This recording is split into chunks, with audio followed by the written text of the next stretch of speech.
Hey guys, tonight we step into the heart of Westeros to uncover one of the most impossible moments in the history of the Seven Kingdoms. The night when a faceless girl from Winterfell accomplished what thousands of years of legends, prophecies, and the greatest warriors in the realm could never achieve. The night Arya Stark killed the Night King. But what if everything we thought we knew about that moment was wrong? What if there was something far more ancient, far more mysterious at work than simple training and courage? This is a story about hidden powers that have been moving through the shadows of Westeros for thousands of years, about ancient magic that required a price so steep, so personal, that it nearly cost the Stark family everything they held dear. It's about how death itself can take human form when the fate of all living things hangs in the balance. So before we begin this journey together, take a moment to like the video and subscribe, but only if you genuinely enjoy what I do here, and let me know in the comments where you're tuning in from and what time it is for you. It's always fascinating to see who's joining us from around the world. Now, dim the lights. Maybe turn on a fan for that soft background hum. Get into your blanket and let's ease into tonight's journey together.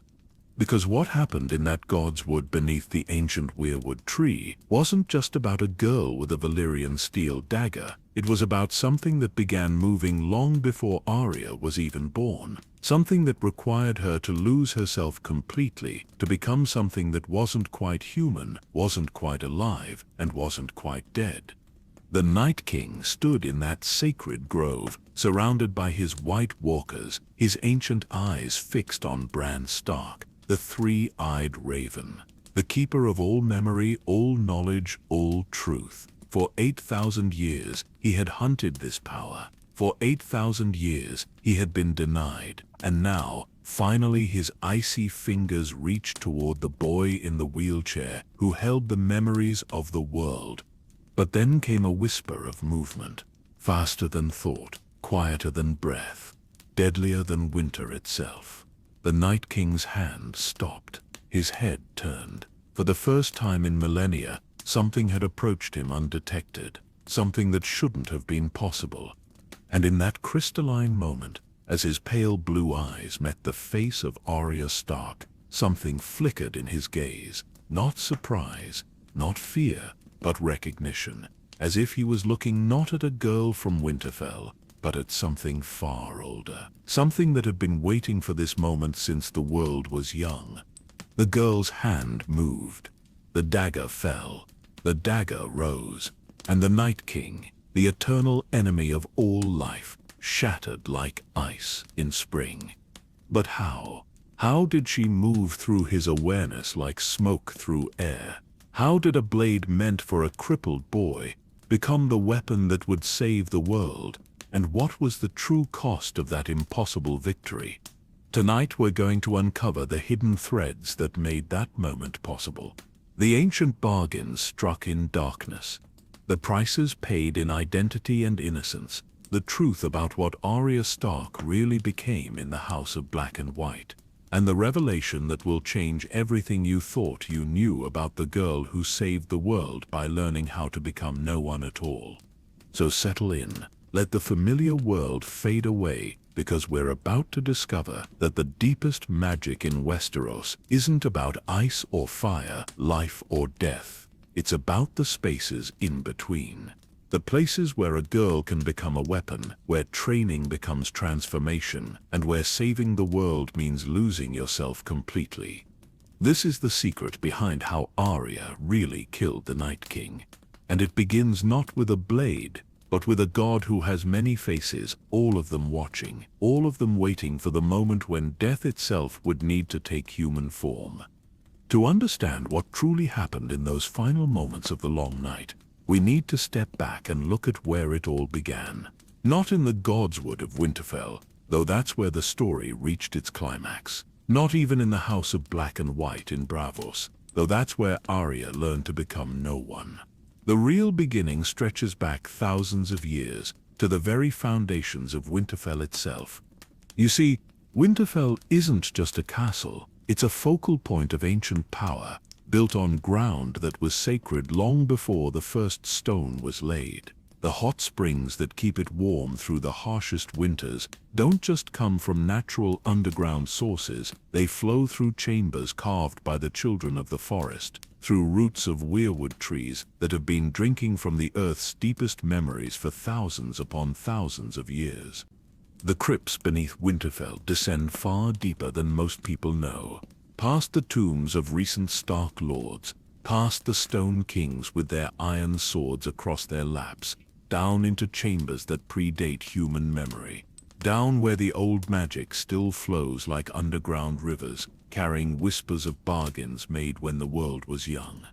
And in the heart of it all stands the Godswood, the last weirwood tree for 1,000 miles in any direction, its bone-white bark carved with a face that seems to watch everything, remember everything, judge everything. The Starks have prayed before this tree for 8,000 years, never fully understanding that their prayers weren't just being heard, they were being answered, slowly, carefully, across generations of careful planning. This is where our investigation begins.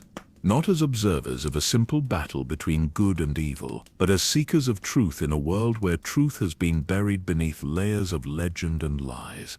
We are here to uncover what really happened when ancient powers moved through the modern world, when gods walked among mortals wearing familiar faces. Our guide in this investigation is not just one person, but the convergence of 3 lives that were shaped by forces beyond their understanding. First, there's Arya Stark, the girl who learned to wear faces like masks and speak death's true name in a dozen different tongues. Second, Bran Stark, the boy who became something far more and far less than human when he took on the mantle of the 3-eyed raven. And third, hovering at the edges of our story, like a shadow cast by firelight, Jon Snow, whose very existence served a purpose he never understood. But let's begin with Arya. Not the legendary assassin who killed the Night King, but the child who first heard death's whisper in the corridors of the Red Keep. The girl who watched her father's head roll in the Sept of Baelor and felt something inside her break and reshape itself into something harder, something colder, something that could survive in a world where honor was weakness and mercy was folly.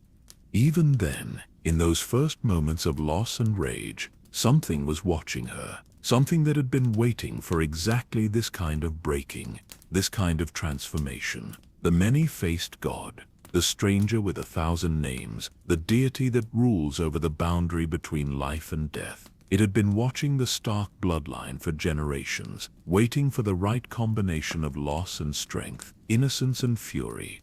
The girl who fled King's Landing wasn't just running from the Lannisters, she was being drawn, step by careful step, toward a destiny that had been written in prophecy and prayer long before she was born. Every mentor she encountered, every lesson she learned, every face she wore was part of a larger pattern, a web of causality that stretched from the frozen wastes beyond the wall to the canals of Braavos, from the halls of the faceless men to the crypts beneath Winterfell.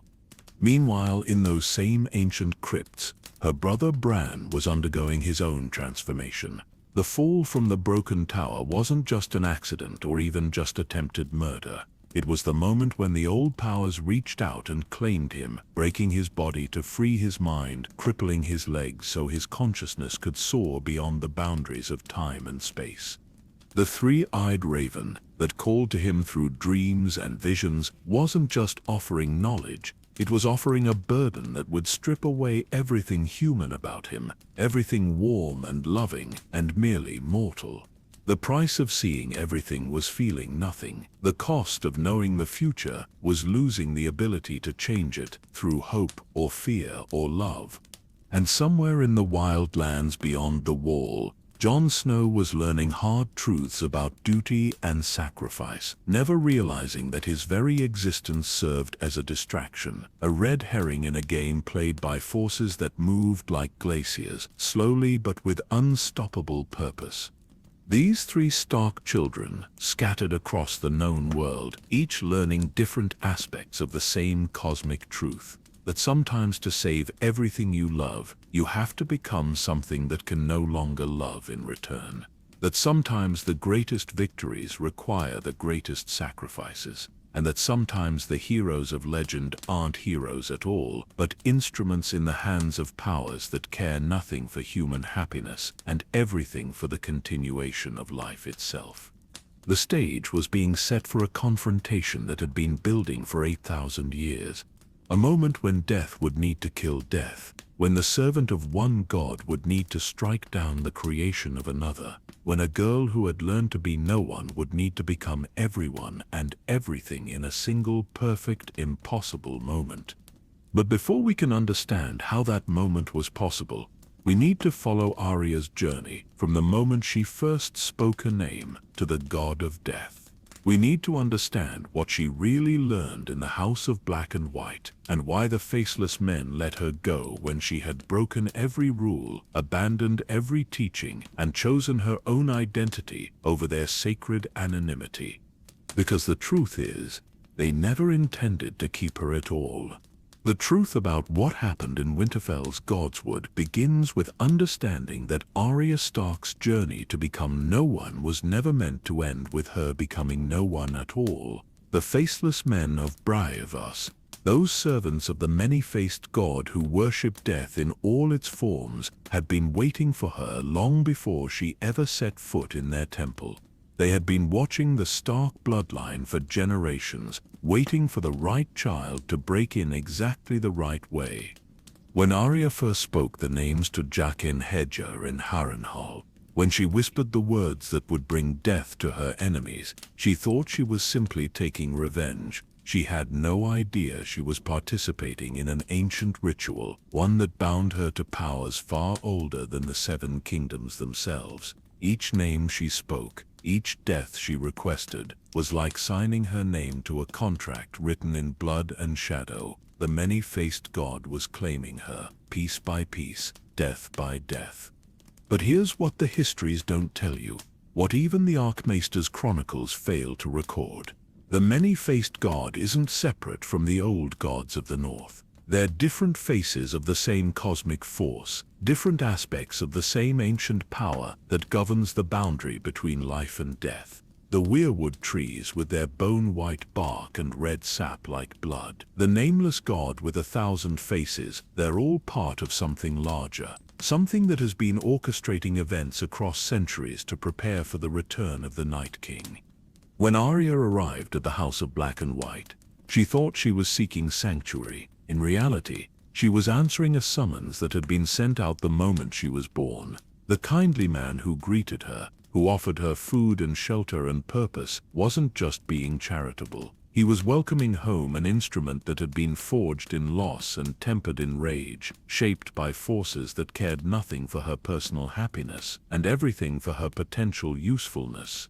The training began immediately, though Arya didn't recognize it as such. Learning to serve in the temple, washing bodies of the dead, preparing them for their final journey. She thought she was doing menial labor, paying for her keep with honest work. But every corpse she touched, every dead face she cleaned and prepared, was teaching her something essential about the nature of death itself.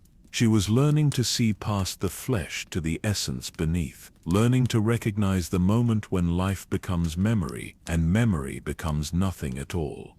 The games they played with her, the lies they taught her to tell, the identities they forced her to assume, none of it was random.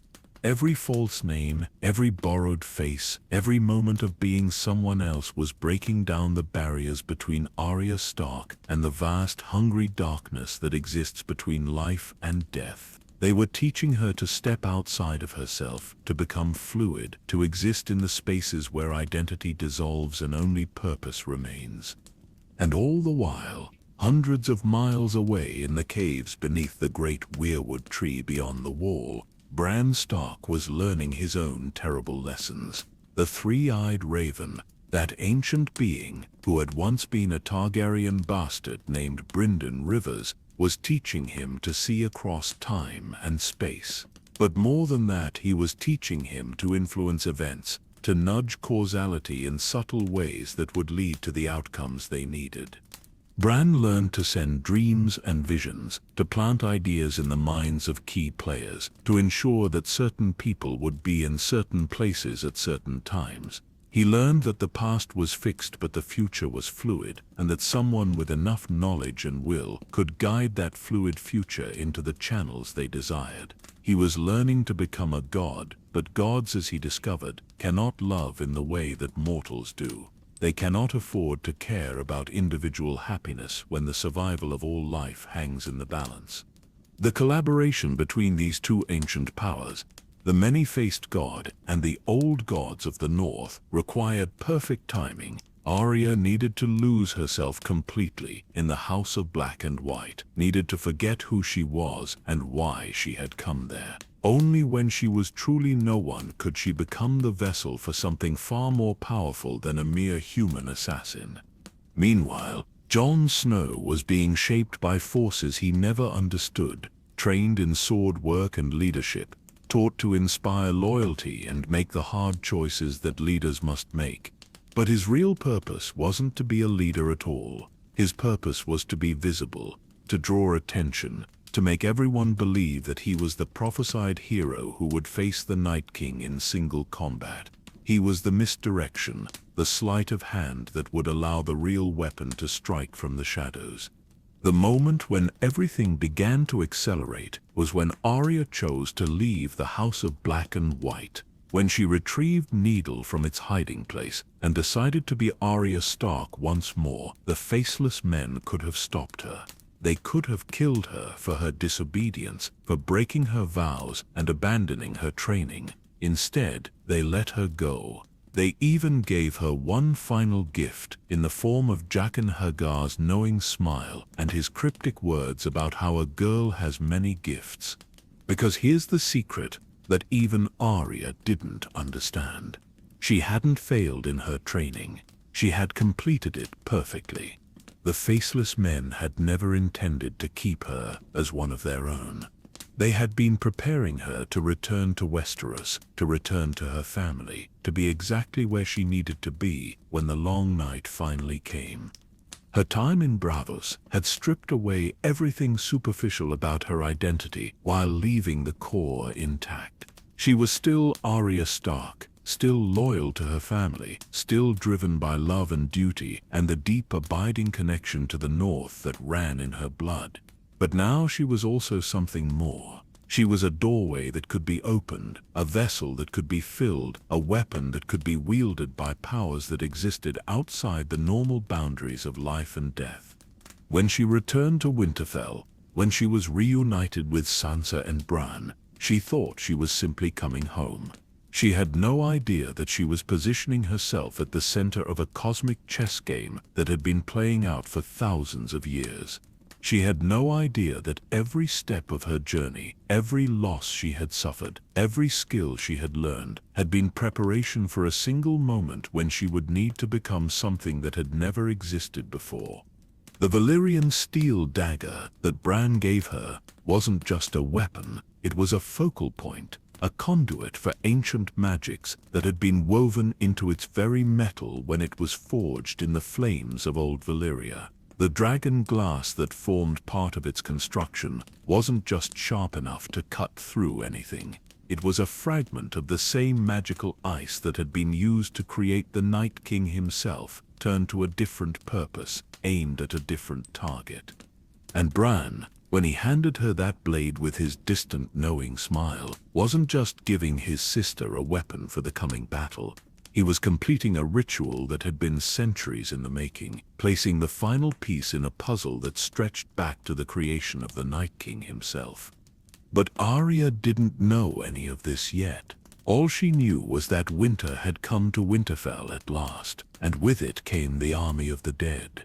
All she knew was that her family was in danger and that she would do whatever it took to protect them. She had no idea that protecting them would require her to temporarily stop being herself entirely. She had no idea that the girl who entered that godswood would not be the same one who emerged from it victorious. The stage was set. The players were in position, and somewhere in the darkness beyond the wall, the Night King began his final march south, unaware that his destruction had been planned since the moment of his creation, orchestrated by the very forces that had brought him into being in the first place. The first clue that something far more complex was happening came not from any grand revelation, but from a simple question that no one seemed to be asking. How did a Valyrian steel dagger, forged 400 years ago in the dragonfire of old Valyria, end up being the exact weapon needed to kill an enemy that had been sleeping for 8,000 years?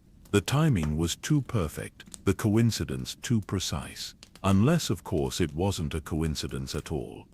The dagger's journey through history reads like a carefully orchestrated dance of destiny. Forged in the last days of the Valyrian freehold, when dragon lords still walked the earth and magic flowed through the world like blood through veins. The smiths who created it weren't just metal workers, they were practitioners of ancient arts. Men who understood that the right combination of dragon fire, dragon glass, and Valyrian steel could create something that existed as much in the realm of magic as in the physical world. But here's what the histories don't record. What even the most learned maesters have never discovered. The dagger wasn't made for any earthly lord or king. It was commissioned by someone who had seen the future. Someone who knew exactly what was coming and when it would arrive. The Valyrian dragon lords, for all their power and pride, were servants of larger forces. They thought they controlled dragons, but in truth, they were controlled by the same cosmic powers that had shaped the Long Night and the White Walkers thousands of years before. When the doom of Valyria came, when the entire civilization was consumed in fire and ash and twisted magic, most of their artifacts were lost forever. But certain items, certain weapons and tools and focal points of power, those were saved not by chance, not by lucky survivors fleeing the destruction, but by design. They were moved to safety, distributed across the known world, placed in the hands of families and bloodlines that would keep them safe until the time came for them to serve their true purpose. The Catspaw, who carried the dagger to Winterfell all those years ago, who tried to kill Bran in his bed, thought he was acting on orders from Queen Cersei or Prince Joffrey. He had no idea he was fulfilling a role that had been written for him before he was born. His failure wasn't an accident, it was necessary. The dagger needed to be discovered by the Stark family. It needed to become part of their story, woven into their fate like a thread in a tapestry.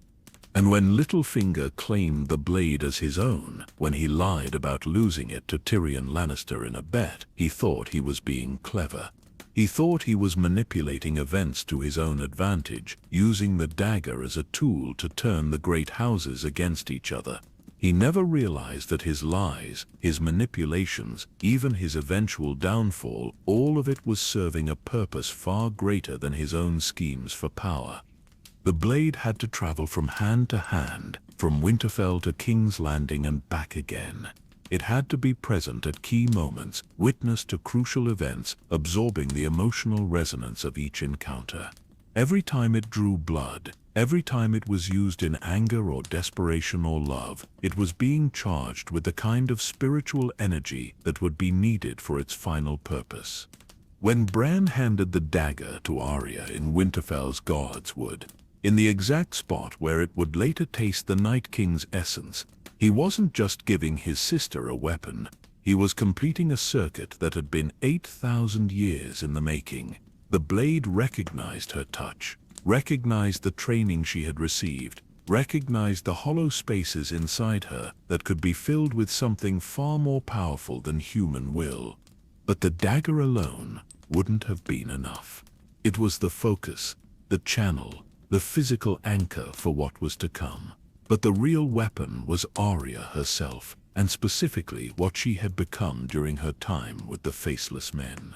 The ability to move like shadow, to strike like death itself, to become invisible not just to the eye, but to the very concept of detection. Here's where the first disturbing truth begins to emerge. Arya's invisibility during the battle wasn't the result of superior training or exceptional skill. It was supernatural. When she moved through the battlefield, when she slipped past White Walkers and Whites, as if they couldn't see her, she wasn't using stealth techniques learned in Bravos. She was using something far older, far more dangerous. The many-faced god, that entity that rules over death in all its forms, had marked her as its instrument. And when an instrument of death moves through the world, death itself provides the concealment. The White Walkers couldn't see her, because in that moment, she existed partially outside the normal flow of life and death. She was becoming the space between heartbeats, the pause between breaths, the moment when life becomes memory. Witnesses to the battle reported seeing impossible things. A girl moving faster than thought, quieter than snowfall, appearing and disappearing like smoke. Some said she seemed to flicker in and out of existence, there one moment and gone the next. Others claimed they saw multiple versions of her moving through the chaos, as if she had learned to be in several places at once. The truth is, even stranger than those confused reports suggest. Arya wasn't just moving through space during that battle. She was moving through the spaces between spaces, using pathways that exist outside normal reality. The House of Black and White had taught her more than just how to change faces and speak lies. They had taught her to navigate the realm of death itself, to walk in the Shadowlands where the living and the dead meet. Every White Walker she passed, every White that failed to notice her approach, wasn't blind or distracted. They simply couldn't perceive something that existed in the boundary between life and death. To their supernatural senses, she had become invisible because she had become indistinguishable from death itself. But this raises a troubling question, one that no one wanted to ask in the aftermath of victory. If Arya had become something other than human during the battle, if she had temporarily surrendered her mortality to gain the power needed to strike down the Night King, what did that transformation cost her? And more importantly, who or what was controlling her during those crucial moments when she moved like a force of nature rather than a girl from Winterfell? The answer lies in understanding what the Faceless Men really are, and why they were so interested in Arya Stark specifically. They aren't just assassins who worship death, they're priests of an ancient religion that predates all the modern faiths of Westeros and Essos. They serve a god that has been known by many names across many cultures, but whose true nature is always the same. It is the force that maintains the balance between life and death, the cosmic principle that ensures that nothing lives forever. When they trained Arya to become no one, they weren't trying to destroy her identity out of cruelty or religious fanaticism. They were preparing her to become a vessel that could be filled with divine purpose when the moment of greatest need arrived. They were creating a human-shaped space that could be temporarily inhabited by death itself. The Night King, created by the Children of the Forest, using their deepest and most dangerous magic, was an abomination in the cosmic order. He was death without balance, endings without new beginnings, winter without the promise of spring. He represented everything that the natural order was designed to prevent. And when natural law is violated on such a massive scale, when the balance between life and death is threatened, the cosmic forces that maintain that balance will take action. But those forces can't act directly in the physical world. They need instruments, vessels, champions who can carry their power into the realm of flesh and blood and steel. They need someone who has learned to step outside their own identity, someone who has practiced becoming no one until the practice becomes truth. When Arya entered the God's Wood that night, she was still herself, still the girl who had survived King's Landing and Harrenhal and Bravos, still the daughter who loved her family and would die to protect them. But as she moved through the darkness toward her destiny, as she felt the weight of cosmic necessity settling on her shoulders like a cloak, she began to change. The hollow spaces inside her, carved out by years of loss and training and deliberate forgetting, began to fill with something vast and ancient and utterly alien to human experience. By the time she reached the Night King's presence, by the time she made that impossible leap through the air, with her blade already falling toward his heart, Arya Stark was no longer alone in her own body. She had become the physical form of death's own will, guided by a purpose that stretched back to the creation of the world itself. And that's when the real mystery begins. In the immediate aftermath of the Night King's destruction, as the army of the dead crumbled to ice and bone, and the long night finally ended, everyone seemed to have a simple explanation for what had happened. Arya Stark, trained by the legendary Faceless Men of Braavos, had used her superior stealth skills to approach the Night King undetected. Her years of practice with Needle, her agility and determination, her knowledge of Winterfell's layout, and her deep love for her family had combined to create the perfect moment of heroism. The explanation was satisfying in its simplicity. It fit the narrative that people wanted to believe. The story of a young woman overcoming impossible odds through skill and courage. Bards were already composing songs about it. Tales of how the smallest wolf had brought down the greatest predator, how training and heart had triumphed over ancient evil and supernatural power.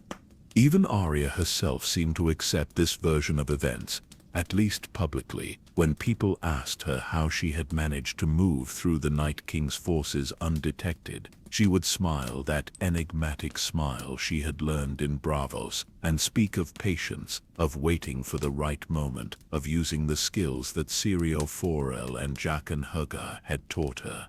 She spoke of quiet feet and keen eyes, of understanding how to read an enemy's movements and exploit their weaknesses. The Faceless Men, she would say, had taught her to become anyone she needed to be. In that moment, she had needed to be invisible, so she had become invisible. They had taught her to move like water, to think like shadow, to strike like lightning. The Night King, for all his power and ancient wisdom, had underestimated what a well-trained assassin could accomplish when driven by love and desperation. It was a good story, a complete story, and for most people it was enough. But Jon Snow, who had seen more of the supernatural world than most, found himself troubled by details that didn't quite fit. He had fought White Walkers before, had looked into their terrible blue eyes, and felt the supernatural awareness that seemed to radiate from them like cold fire. They weren't ordinary enemies who could be fooled by conventional stealth. They perceived the world in ways that human minds couldn't fully comprehend, sensing life and death and the boundaries between them with preternatural clarity. How had Arya moved through their ranks without being detected? How had she approached the Night King himself, a being whose awareness seemed to extend far beyond normal senses, without triggering any kind of response until the very last second? Jon had watched her train in Winterfell's yard, had seen her speed and skill with a blade. She was exceptional, certainly, but what she had accomplished in the Godswood seemed to go beyond exceptional into the realm of the impossible. Sansa, too, found herself asking questions that no one seemed to want to answer. She had spent years learning to read people, to detect lies and hidden motivations, to see the truth that lurked behind carefully constructed facades. And when she looked at Arya after the battle, when she saw her sister sitting quietly in the great hall while others celebrated around her, she noticed something troubling. Arya was different, not in any way that she could easily define or explain to others, but different nonetheless. There was a distance in her eyes that hadn't been there before, a sense that part of her was somewhere else entirely. When people spoke to her, she responded appropriately, smiled at the right moments, said the things that were expected. But there was something hollow about it, as if she was performing the role of Arya Stark rather than simply being herself. It reminded Sansa uncomfortably of Bran, of the way her younger brother had changed after becoming the Three-Eyed Raven. The same sense that someone familiar was wearing an familiar face, that the person she had known and loved was still there, but somehow diminished, overlaid by something vast and alien and utterly beyond human understanding. But when Sansa tried to voice these concerns, when she attempted to ask Arya directly about what had happened in the Godswood, her sister would deflect with humor or change the subject entirely. She would talk about being tired, about needing time to process everything that had happened, about wanting to focus on rebuilding rather than reliving the battle. All reasonable responses, all perfectly logical explanations for why she might seem changed. And yet the feeling persisted that something fundamental had shifted, that the victory they were all celebrating had come at a cost that no one was willing to acknowledge or examine too closely. Samwell Tarly, ever the scholar, began researching everything he could find about the Faceless Men and their methods. He pored over ancient texts and fragmentary accounts, trying to understand exactly what kind of training Arya had received in Bravas. What he found was troubling in its vagueness. The Faceless Men were more legend than fact in most historical accounts, described more as mythical figures than as real people with documented techniques. The few reliable sources he could find suggested that their training involved far more than simple assassination techniques. They were described as servants of death itself, practitioners of arts that bordered on the supernatural. There were hints of religious ceremonies, of initiations that involved symbolic death and rebirth, of novices who emerged from their training, fundamentally changed in ways that went far beyond improved fighting skills. One particularly ancient text, written in High Valyrian and nearly illegible with age, contained a passage that made Sam's blood run cold. It spoke of the God of many faces choosing certain individuals to serve as vessels for divine will, of mortals who could temporarily set aside their own identity to become instruments of cosmic justice. The text was fragmentary and full of archaic terminology, but the implications were clear enough to disturb anyone who understood what they were reading. But when Sam tried to share his findings with others, when he attempted to suggest that Arya's victory might have involved more than just superior training, he was met with polite dismissal. People didn't want to hear theories about supernatural intervention or divine possession. They wanted to believe in human triumph, in the power of skill and determination to overcome impossible odds. The official explanation was simple and satisfying, and heroic. Arya Stark, the girl who had refused to be broken by loss and trauma, had saved the world through courage and training and love. She had proved that even the smallest person could make a difference when they refused to give up. It was exactly the kind of story that people needed to believe after enduring the horrors of the long night. But simplicity doesn't always equal truth. And sometimes the most satisfying explanations are the ones that allow us to avoid asking harder questions about the nature of power and sacrifice and the prices that must be paid for victory against impossible odds. Melisandre, in her final moments before walking into the dawn to die, had spoken cryptic words about Arya's destiny. She had mentioned eyes that would be closed forever, but she had also said something else, something that most people had missed in the chaos and celebration that followed. She had looked at Arya with something that might have been pity and whispered about the burden of serving powers greater than oneself. At the time, it had seemed like the typical mystical ramblings of a red priestess, the kind of vague prophecy that could mean anything or nothing depending on how you interpreted it. But now, in the quiet aftermath of victory, those words took on a more ominous weight. What burden had Arya taken on? What powers had she served? And what had she given up in exchange for the strength to save the world? The truth was beginning to emerge around the edges of the accepted narrative, like shadows growing longer as the sun moved across the sky. People were starting to remember details that didn't fit the simple story, moments that suggested something far more complex and troubling had taken place in Winterfell's Godswood. The Night King's expression in that final moment, witnesses remembered, hadn't been surprise or fear, it had been recognition, as if he was seeing something familiar in Arya's face. Something that he had encountered before, in ages past when the world was young, and the boundaries between life and death were drawn in different places. And Arya herself, in unguarded moments when she thought no one was watching, sometimes seemed to be listening to voices that no one else could hear. Sometimes she would pause in the middle of conversations, her head tilted slightly, as if someone was whispering in her ear. Sometimes she would touch the spot where she had carried the Valyrian steel dagger, and her expression would become distant and troubled, as if she was remembering something that she wished she could forget. The simple explanation was beginning to crack under the weight of accumulated evidence. The truth, as it always does, was starting to demand acknowledgement. And the truth was far stranger and more terrifying than anyone was prepared to accept. The deeper we dig into the mystery of how Arya truly killed the Night King, the more we begin to understand that her story is inseparable from the ancient history of Westeros itself. To find the real truth, we need to look beyond the immediate events of the Long Night and examine the foundations upon which that victory was built. We need to understand the forces that had been moving through the shadows of the world for thousands of years, shaping events and guiding destinies toward this one perfect moment of convergence. The House of Black and White in Braavos is more than just a temple dedicated to death. It's a repository of knowledge that stretches back to the very beginning of recorded history, a place where the secrets of life and death are preserved in forms that most people would never recognize as wisdom.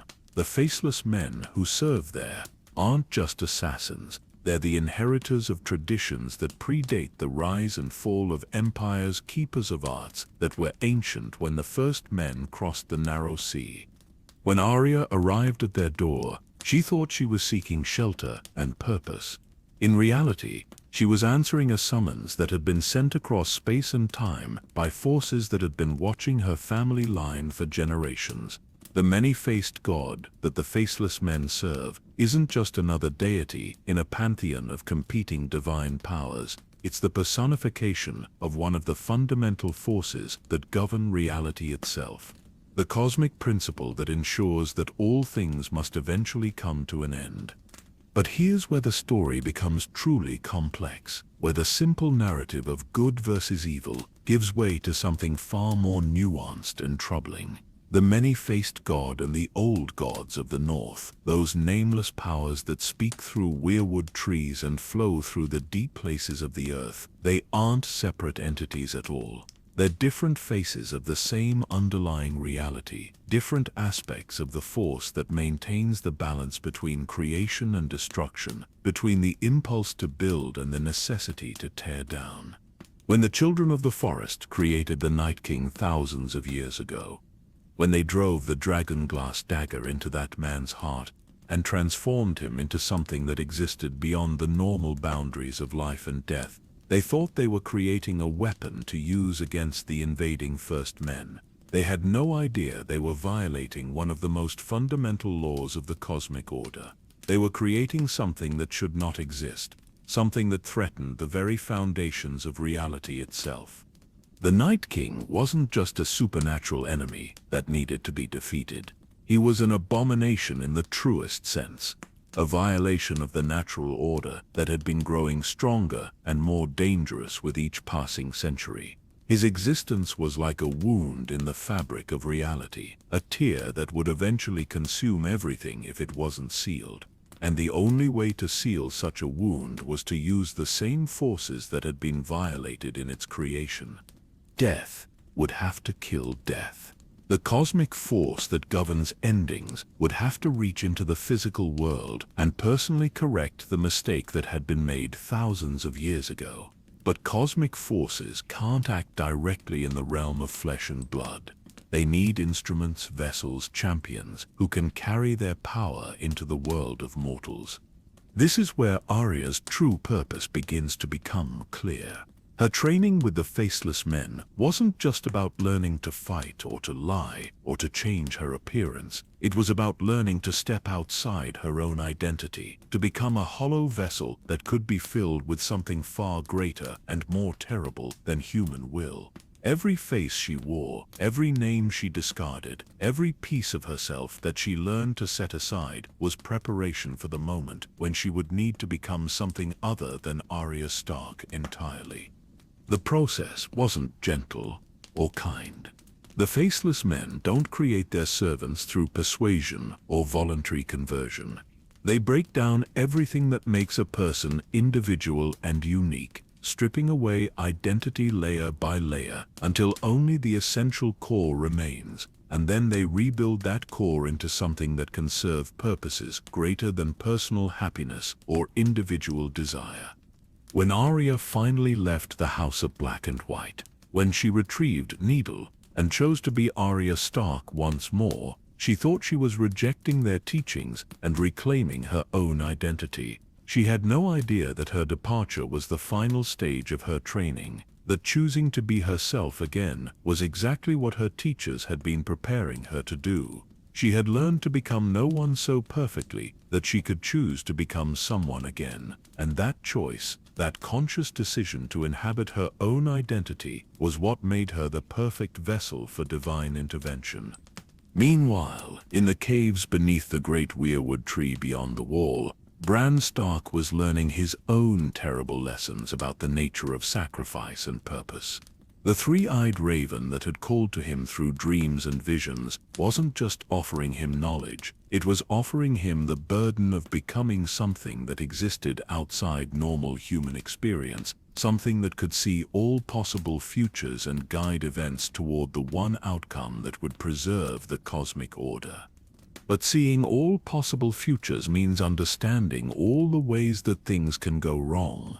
It means knowing exactly what must be sacrificed to achieve the necessary outcome. And in this case, what needed to be sacrificed was Arya's humanity, at least temporarily. Bran could see the moment when his sister would need to stop being herself and become the instrument of cosmic justice. He could see the price she would pay for carrying that burden. And he knew that he couldn't warn her or try to change it, because any interference would unravel the careful pattern of causality that made victory possible. The collaboration between these ancient powers required perfect coordination across vast distances and enormous spans of time. The many-faced god needed to prepare Arya to become its vessel. The old gods needed to guide Bran to the point where he could see what was necessary and ensure that all the pieces were in the right places at the right time. And both of them needed to work through human agents who would remain unaware of their true purpose until the very last moment. The Valyrian steel dagger that would eventually pierce the Night King's heart had been moving through history for centuries, passed from hand to hand, always ending up exactly where it needed to be for the next stage of the plan. The fact that it reached Winterfell when it did, that it was discovered by the Stark family and eventually given to Arya, wasn't coincidence. It was destiny made manifest through the careful manipulation of causality across generations. But perhaps the most remarkable aspect of this cosmic conspiracy was how it managed to preserve free will while still achieving the necessary outcome. Arya was never forced to become the instrument of divine justice. She chose it, moment by moment, decision by decision, from the time she first spoke a name to Jaqen H'ghar to the moment she leaped through the air with her blade aimed at the Night King's heart.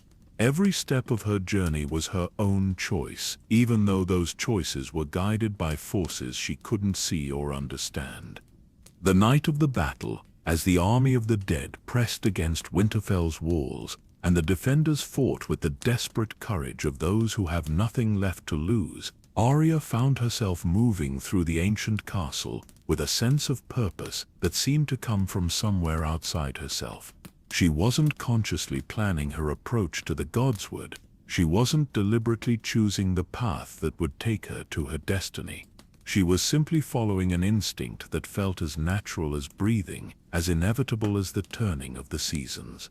With each step she took through the darkness, she felt something settling over her like a mantle of responsibility.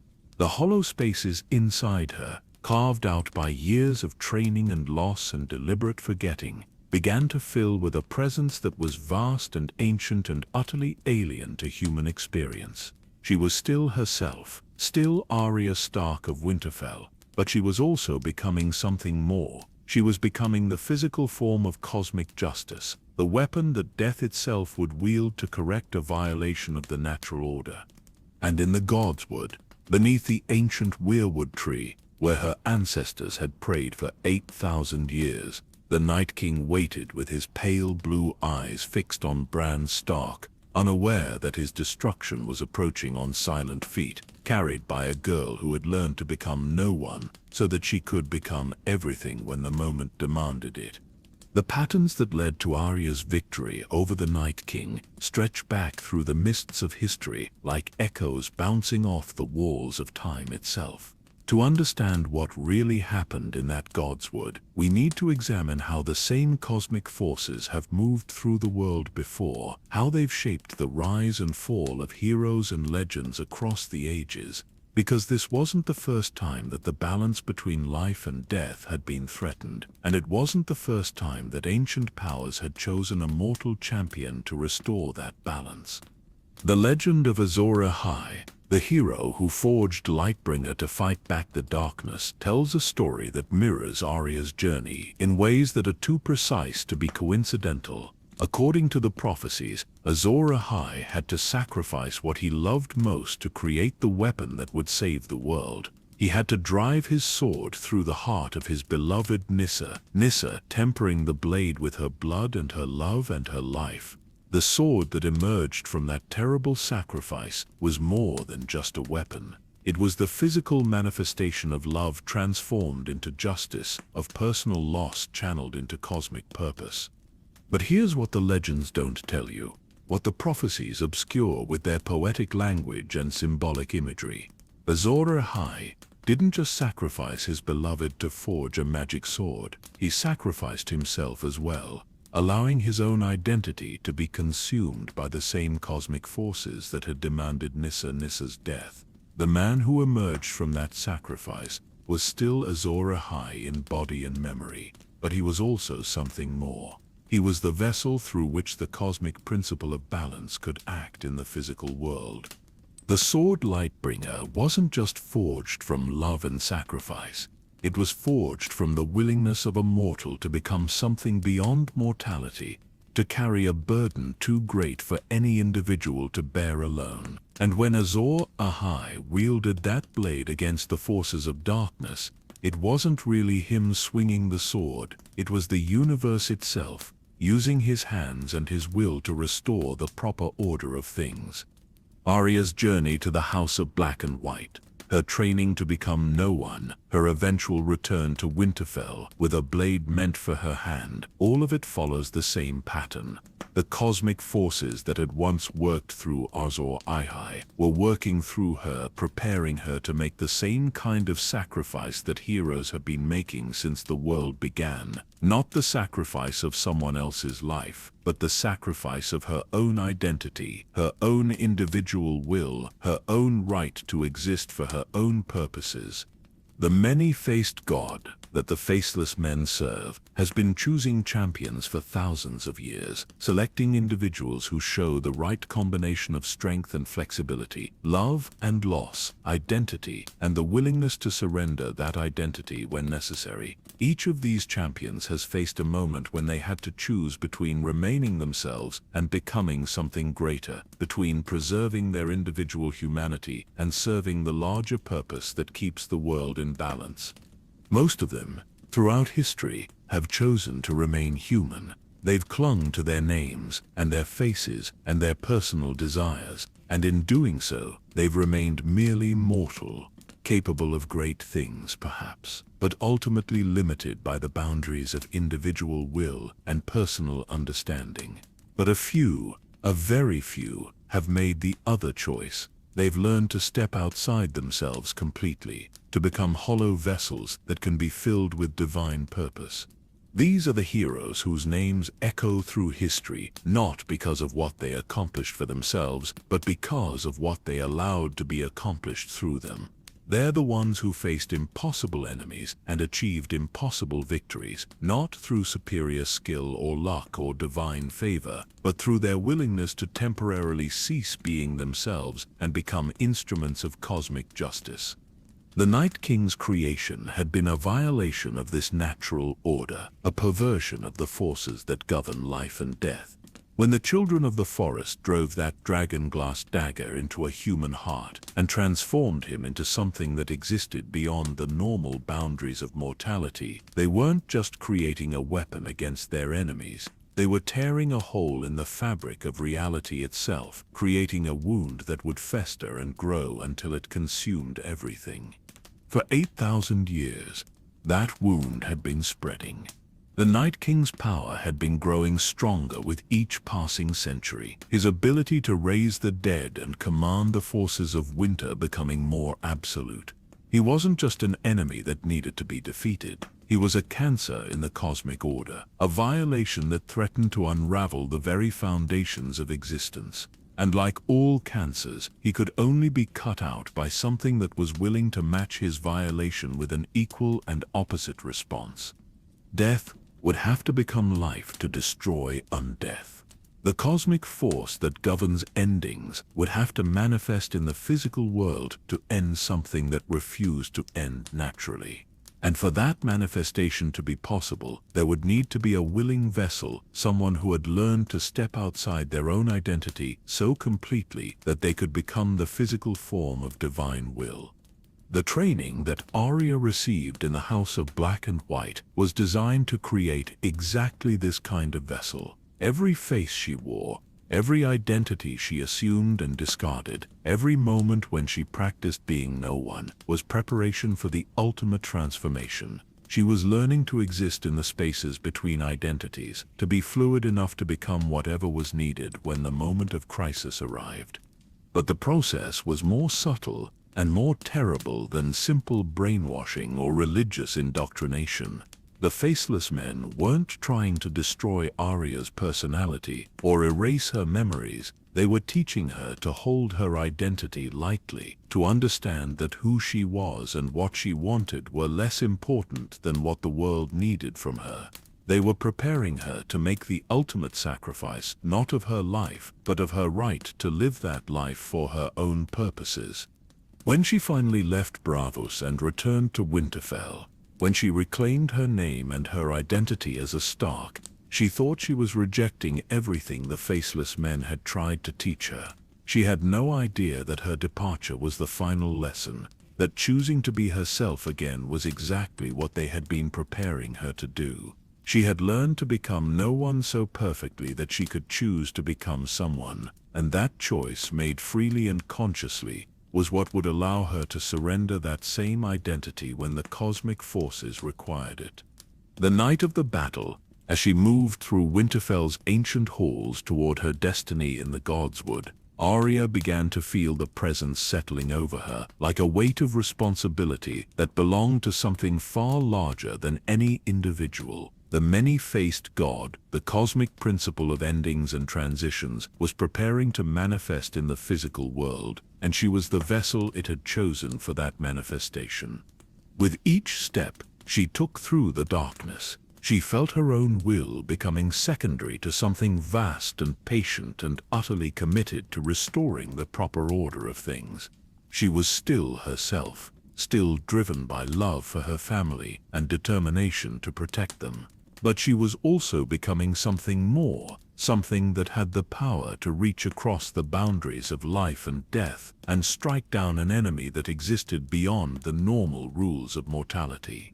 The ancient weirwood tree in Winterfell's Godswood had been watching this moment approach for thousands of years. Its roots, which stretched deep into the earth and connected to other weirwood trees across vast distances, had been carrying whispers of preparation and anticipation through the network of old gods that still moved through the secret places of the world. The sacrifice that was about to be made, the transformation that was about to occur, had been foreseen and prepared for since the moment the Night King first drew breath as something other than human. And in the moments before Arya arrived to fulfill her destiny, the Night King himself began to sense that something was wrong. His supernatural awareness, which had allowed him to perceive threats and opportunities across vast distances, began to detect the approach of something that shouldn't exist. Something that moved like a mortal but carried the weight of cosmic authority. Something that had learned to be no one so that it could become everything when the universe required it. For the first time in 8,000 years, The Night King felt something that might have been uncertainty. Something was coming for him through the darkness, something that his ancient mind couldn't quite categorize or understand, something that felt familiar and alien at the same time, like an echo of the forces that had created him, but turned to a different purpose. And in that moment of uncertainty, that tiny crack in his absolute confidence, the cosmic order found the opening it needed to restore the balance that had been violated so long ago. The moment when everything began to fall into place came not from any grand discovery or dramatic revelation, but from a simple conversation between Sam Tarly and Bran Stark in the quiet hours after the battle was won. Sam, ever the scholar, had been puzzling over inconsistencies in the historical accounts, trying to understand how the pieces of Arya's victory fit together, and Bran, who saw everything with the terrible clarity of the three-eyed raven, finally decided that someone needed to know the truth about what had really happened. The faceless men of Braavos, Bran explained in his distant, emotionless voice, weren't just servants of death. They were the inheritors of one of the oldest religious traditions in the known world, keepers of secrets that stretched back to the very beginning of recorded history. The many-faced god they worshipped wasn't just another deity in a pantheon of competing divine powers. It was the personification of one of the fundamental forces that governed reality itself. But here's where the revelation becomes truly staggering. The many-faced god and the old gods of the north weren't separate entities locked in some cosmic struggle between different religious traditions. They were the same power, viewed from different angles, understood through different cultural lenses. The nameless force that spoke through weirwood trees and flowed through the deep places of the earth was the same cosmic principle that demanded sacrifice in the temples of Braavos. This wasn't a case of similar gods or parallel evolution of religious concepts. This was one entity, one fundamental force of nature, working through multiple channels to achieve the same ultimate purpose: the preservation of the balance between life and death, between creation and destruction, between the natural order and the forces that threatened to destroy it. When the faceless men began training Arya to become no one, they weren't following their own agenda or serving their own interpretation of divine will. They were responding to instructions that had been flowing through the network of weirwood trees for decades, guidance that originated from the same cosmic intelligence that would eventually speak through Bran Stark as the three-eyed raven. Every lesson they taught her, every face they made her wear, every moment when they forced her to surrender another piece of her identity, all of it was part of a larger plan that had been coordinated across vast distances and enormous spans of time. The revelation explained so much that had seemed impossible or contradictory. How had Jaqen H'gheddair known to appear in King's Landing at exactly the right moment to encounter Arya? How had the training she received in Braavos prepared her so perfectly for the specific challenges she would face in Winterfell? How had the faceless men known to let her leave when she chose to reclaim her identity, instead of killing her for disobedience as their traditions demanded? Because none of it was coincidence. None of it was lucky timing or fortunate circumstances. It was all part of a conspiracy that involved not just human agents but cosmic forces themselves, powers that could see across time and space and coordinate events with the precision of a master chess player moving pieces toward an inevitable checkmate. But this revelation raised new questions that were even more disturbing than the mysteries it solved.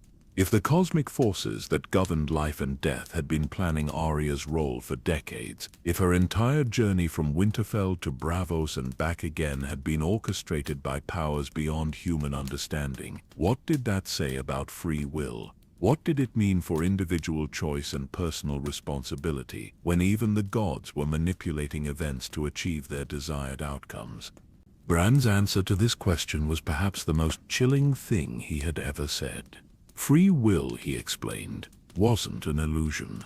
Arya had made every choice along her path freely and consciously, without coercion or supernatural compulsion.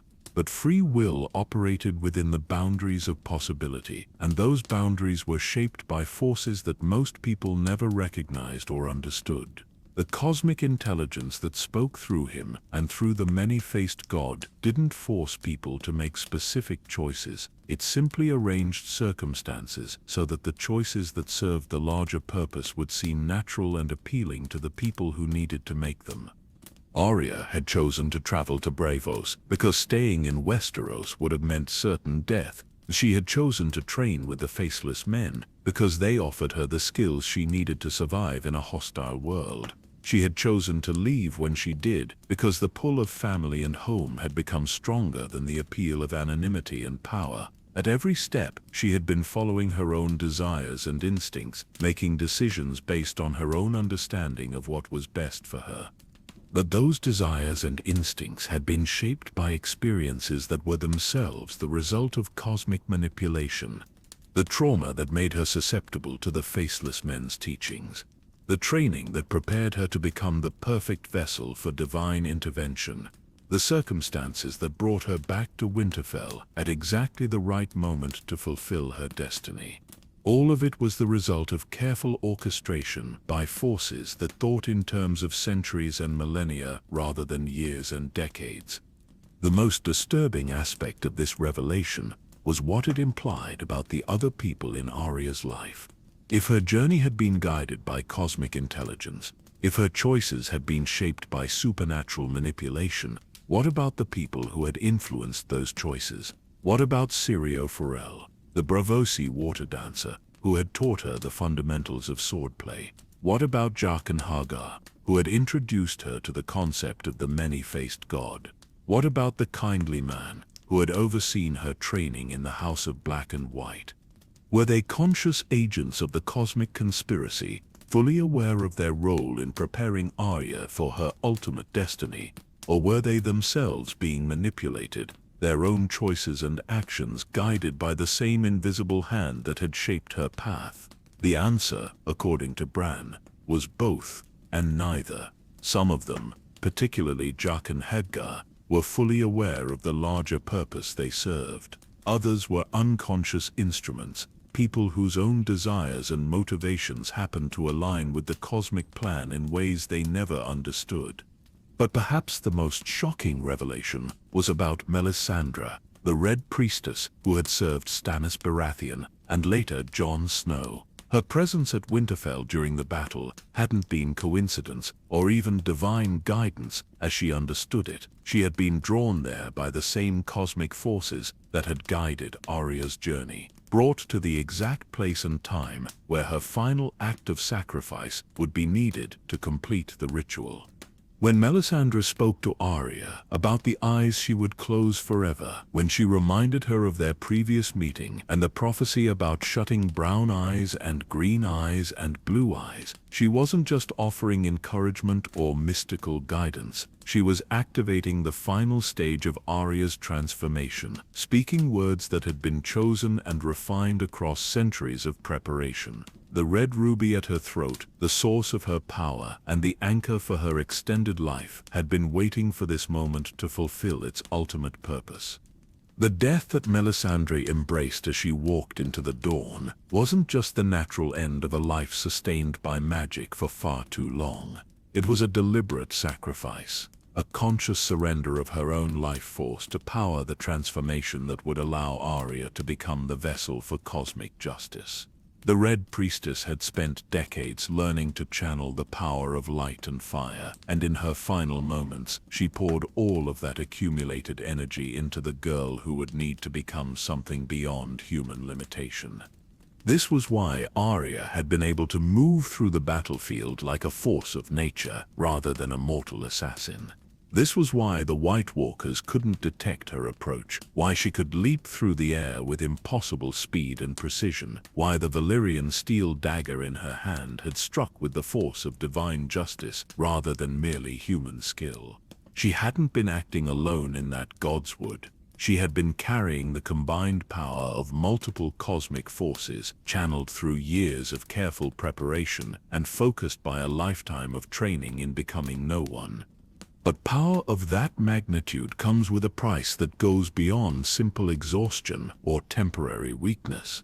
When Arya allowed herself to become the vessel for forces that existed outside the normal boundaries of life and death, when she surrendered her individual will to the cosmic imperative of restoring balance, she gave up something that couldn't easily be reclaimed. Part of her remained connected to those cosmic forces even after the Night King's destruction, part of her identity permanently altered by the experience of carrying divine power. This was why she seemed distant and changed in the aftermath of victory.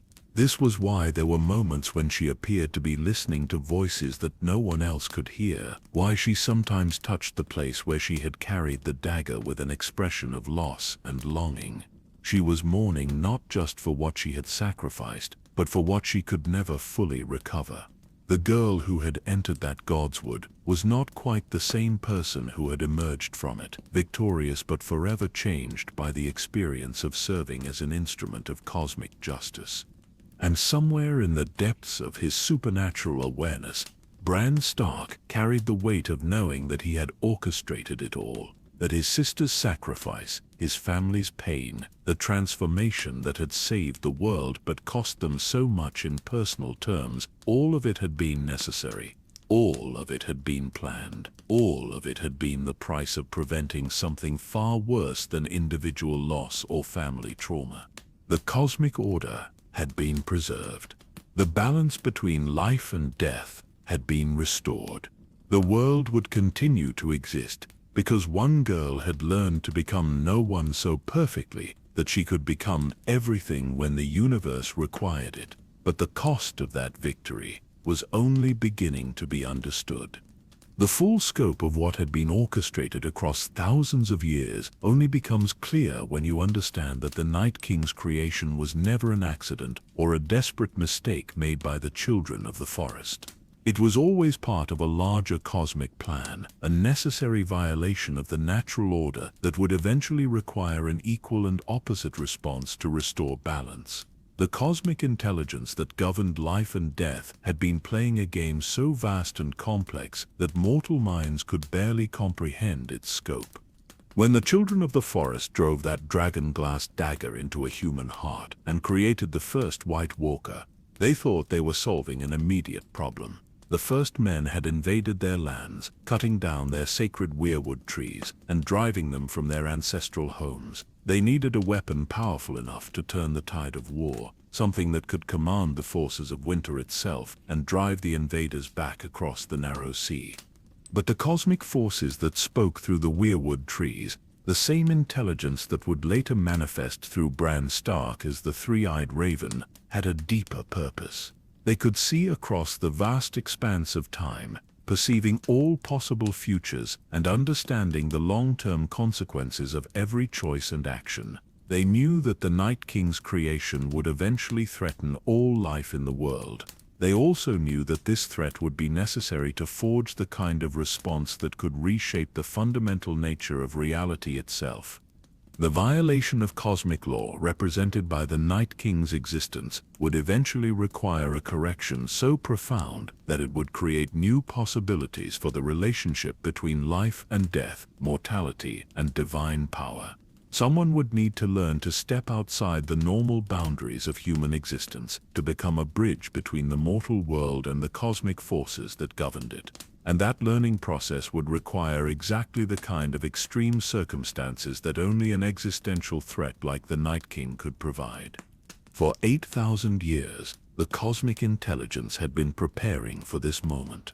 Every major event in the history of Westeros and Essos, every rise and fall of kingdoms and empires, every birth and death and marriage and war, all of it had been subtly guided toward creating the exact circumstances that would be needed when the time came for the final confrontation.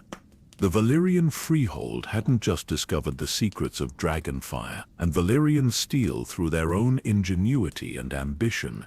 They had been guided by the same cosmic forces that were preparing for the Night King's eventual return. The dragons they tamed, the magic they mastered, the steel they forged, all of it was designed to create the tools that would be needed thousands of years in the future. When the doom of Valyria came, When their entire civilization was consumed in fire and chaos, certain artifacts and bloodlines and fragments of knowledge were deliberately preserved and scattered across the known world. The Targaryens who fled to Dragonstone weren't just lucky survivors of a great catastrophe. They were the inheritors of a specific magical lineage that would be needed to prepare the battlefield for the final confrontation. Their dragons, their ability to survive fire, their connection to the ancient magics of Valyria, all of it was part of the cosmic plan. Even their madness, the tendency toward insanity that ran in their bloodline, was a necessary component of their role as instruments of divine will. Aegon's conquest of Westeros, 300 years before the Night King's return, wasn't just a political and military campaign. It was the establishment of the conditions that would be needed when the cosmic plan reached its culmination. The Iron Throne, the unification of the Seven Kingdoms, the spread of Targaryen bloodline throughout the great houses, all of it was preparation for events that wouldn't unfold for centuries.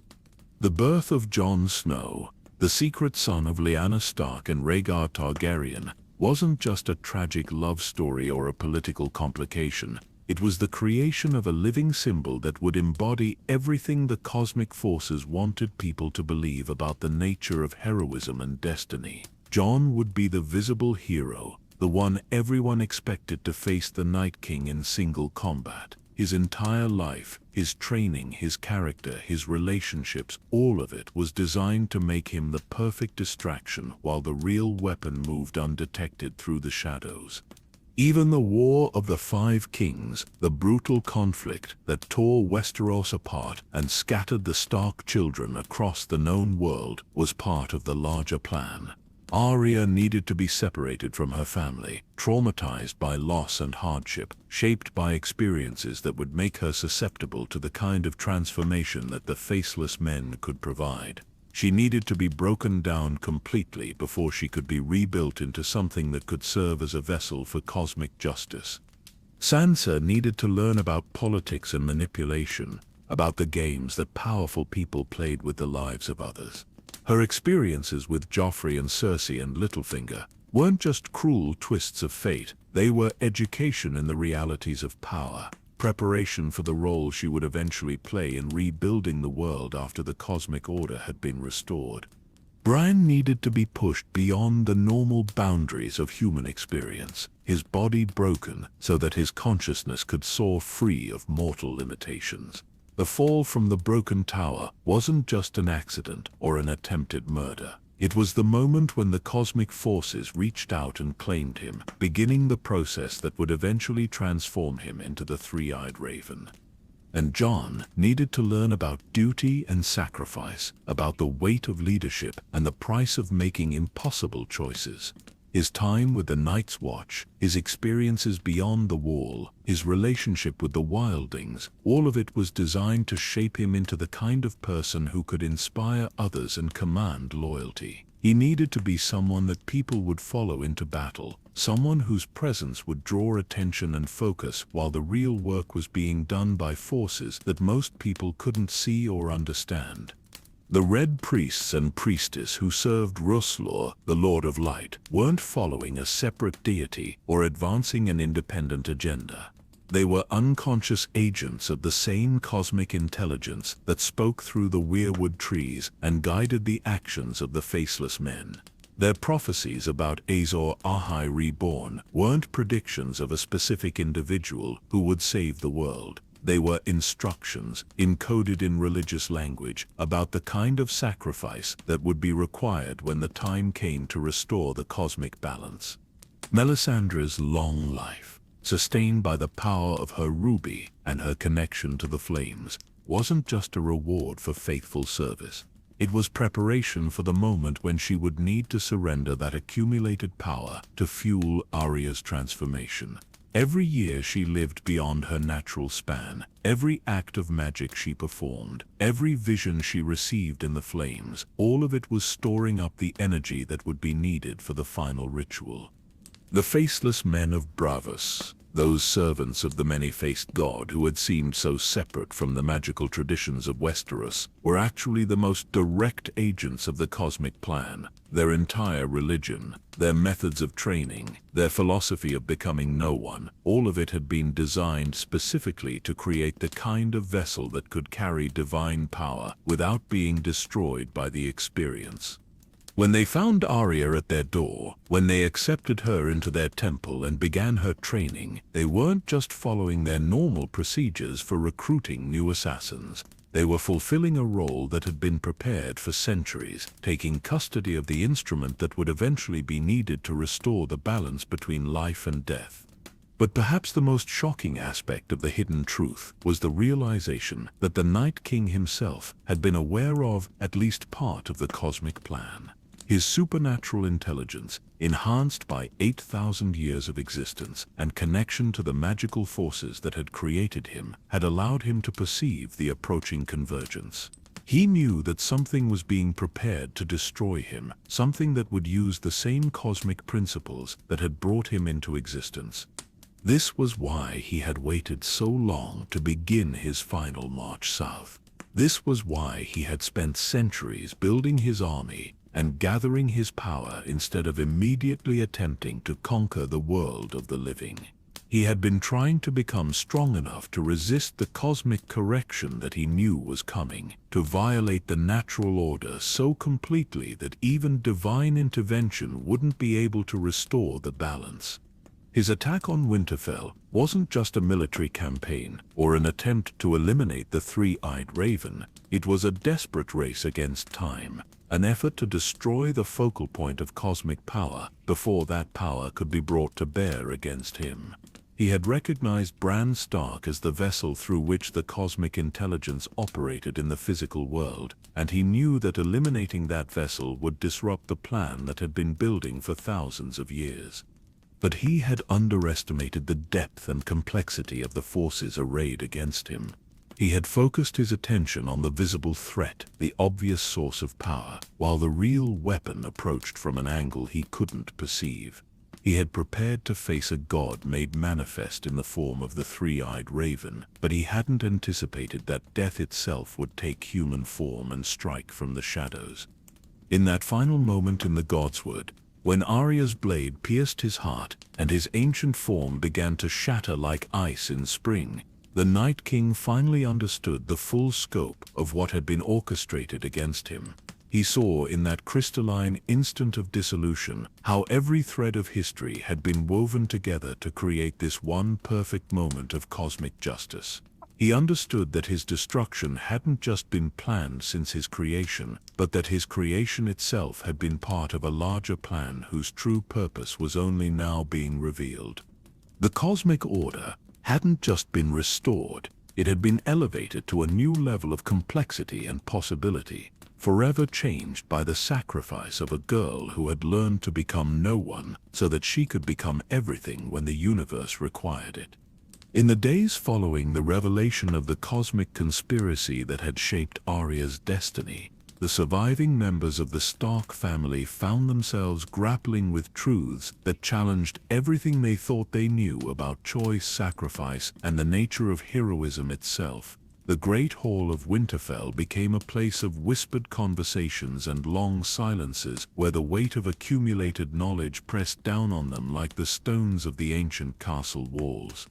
Santali, his scholarly mind reeling from the implications of what Bran had revealed, began to piece together fragments of knowledge that had been scattered across the histories like breadcrumbs, leading to an inevitable conclusion. In the texts he had studied at the Citadel, in the ancient manuscripts he had discovered in forgotten corners of libraries, there had always been hints of a larger pattern. References to cosmic cycles that played out across millennia, mentions of heroes who had transcended normal human limitations, descriptions of battles between forces that existed outside the normal understanding of good and evil. The Maesters had always dismissed these accounts as mythology, as the kind of fantastical stories that primitive peoples told to explain natural phenomena they couldn't understand. But now, with the evidence of supernatural intervention so recently demonstrated, Sam began to see these ancient texts in a new light. They weren't just stories, they were records, carefully preserved accounts of previous moments when the cosmic order had required correction and mortal champions had been chosen to serve as instruments of divine will. The prophecy of Azor Ahai, which had seemed so central to understanding the threat of the Night King, was revealed to be just one iteration of a pattern that repeated throughout history. Every few thousand years, when the balance between life and death was threatened by forces that violated the natural order, the cosmic intelligence would begin the slow process of preparing a response.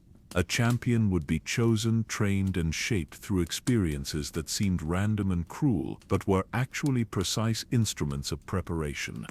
Melisandre, in her final conversations before walking into the dawn to die, had shared fragments of knowledge that she had kept hidden for centuries.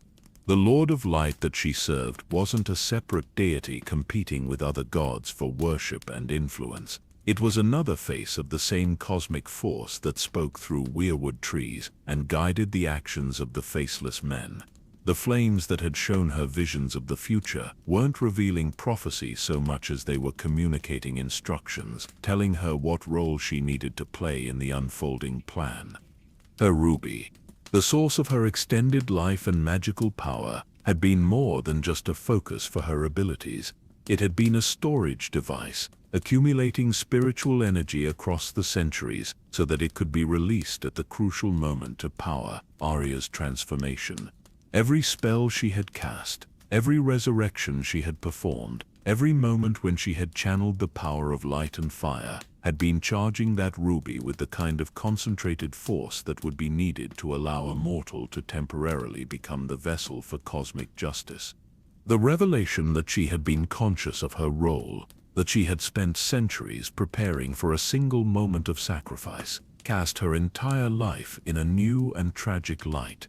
She hadn't just been a faithful servant following the commands of her god, she had been a willing participant in a plan that would eventually require her own destruction, someone who had chosen to live far beyond her natural span, so that she could die at exactly the right moment to serve the greater purpose.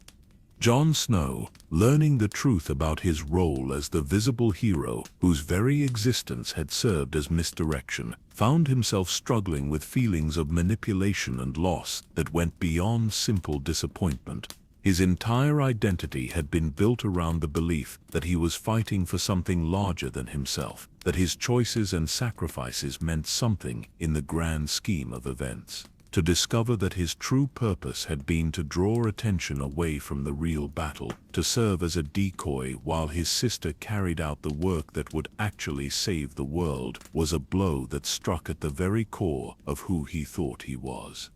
But Bran, speaking with the terrible clarity that came from seeing all possible outcomes and understanding the necessity of each choice, helped him to see that being a decoy didn't diminish the value of his sacrifice or the nobility of his intentions.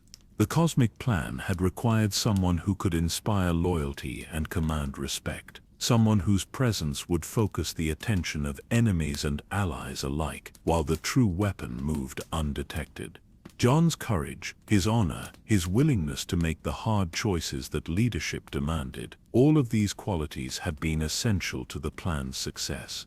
Without Jon's visible heroism, without the way he drew the Night King's attention and focused the enemy's efforts on countering the obvious threat, Arya would never have been able to approach undetected.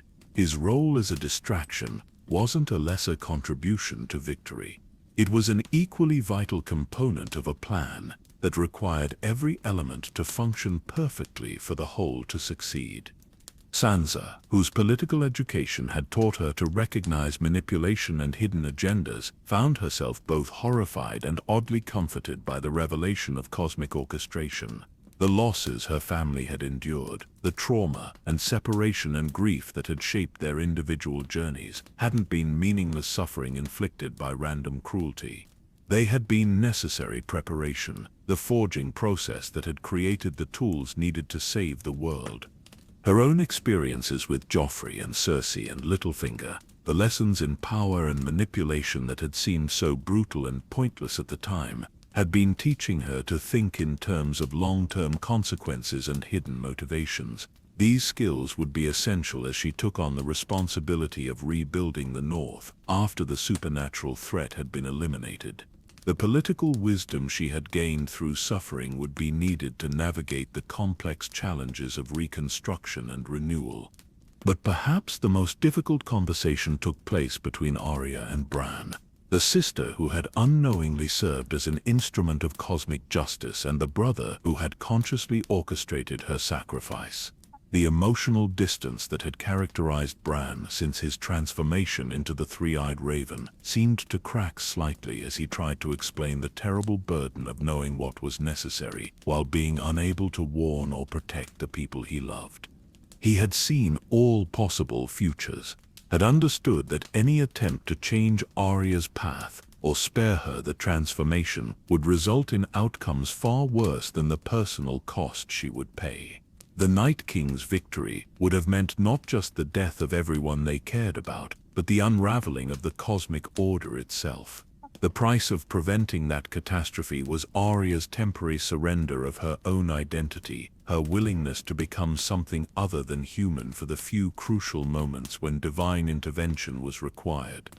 Arya, for her part, found that she couldn't bring herself to feel anger about the manipulation, even though she now understood the full scope of how her choices had been guided and her experiences shaped by forces beyond her control. The hollow spaces inside her, carved out by her training with the Faceless Men and temporarily filled with cosmic power during the battle, had left her with an intuitive understanding of the necessity that had driven the entire plan.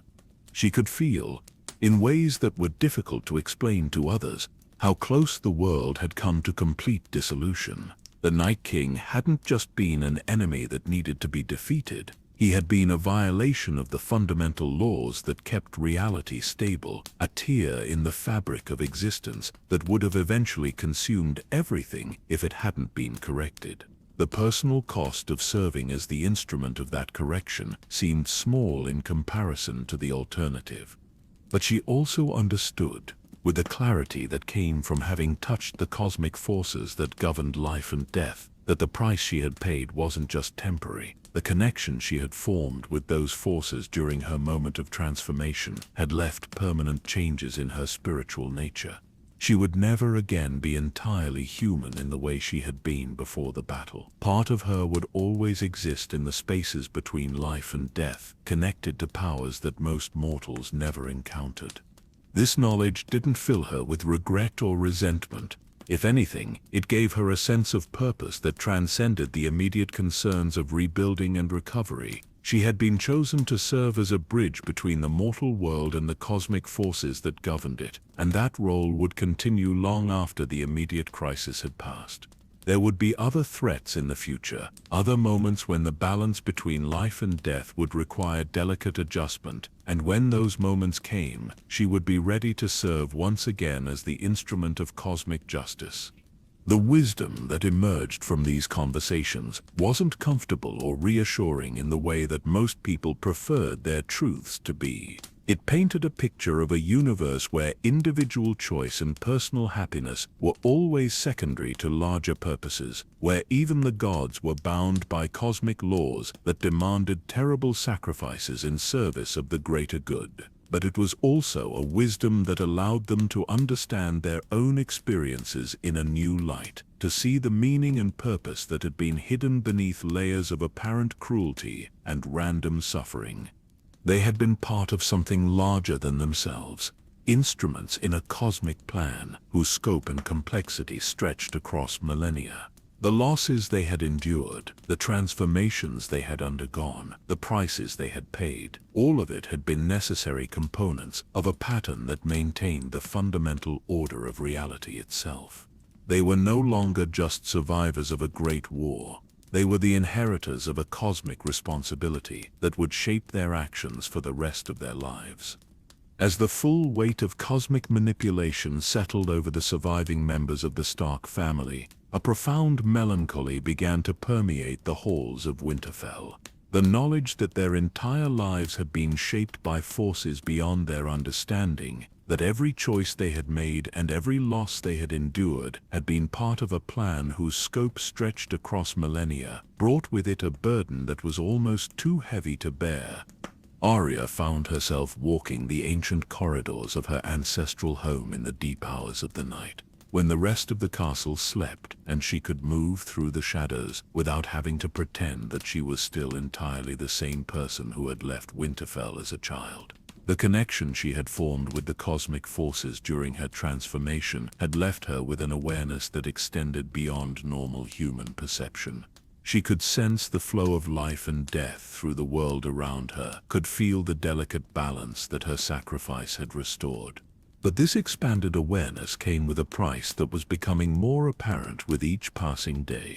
The boundaries between her individual identity and the vast cosmic intelligence that had worked through her were no longer as clear as they had once been. Sometimes when she looked in mirrors or reflective surfaces, she would catch glimpses of something behind her own eyes that didn't belong entirely to Arya Stark. Something ancient and patient and utterly committed to maintaining the balance between life and death, regardless of what that commitment might cost in human terms.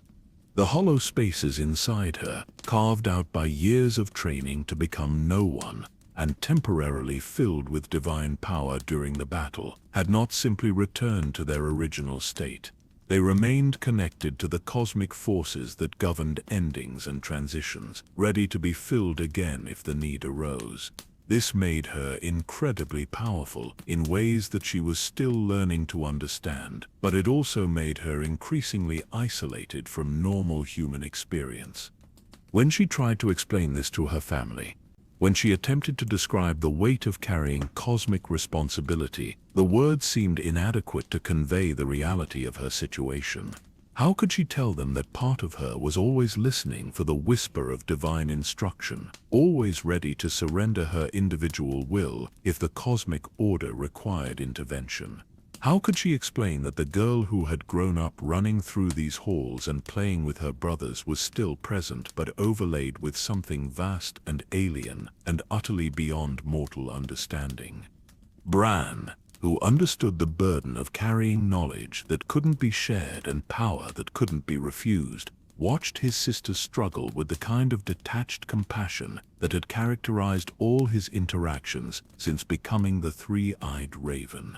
He could see the future paths that stretched out before her, the moments when she would need to serve as the instrument of cosmic justice again, the prices she would pay for maintaining the balance that kept the world stable. But knowing what was coming didn't make it easier to watch someone he had once loved as a brother navigate the terrible loneliness that came with cosmic responsibility. The three-eyed raven could perceive all possible outcomes and understand the necessity of each choice, but Bran Stark, the part of him that remembered being human, felt the weight of what his sister had sacrificed and what she would continue to sacrifice in service of the greater good. Jon Snow, learning to live with the knowledge that his entire heroic identity had been a carefully constructed fiction designed to serve as misdirection, found himself questioning the value of individual action and personal choice.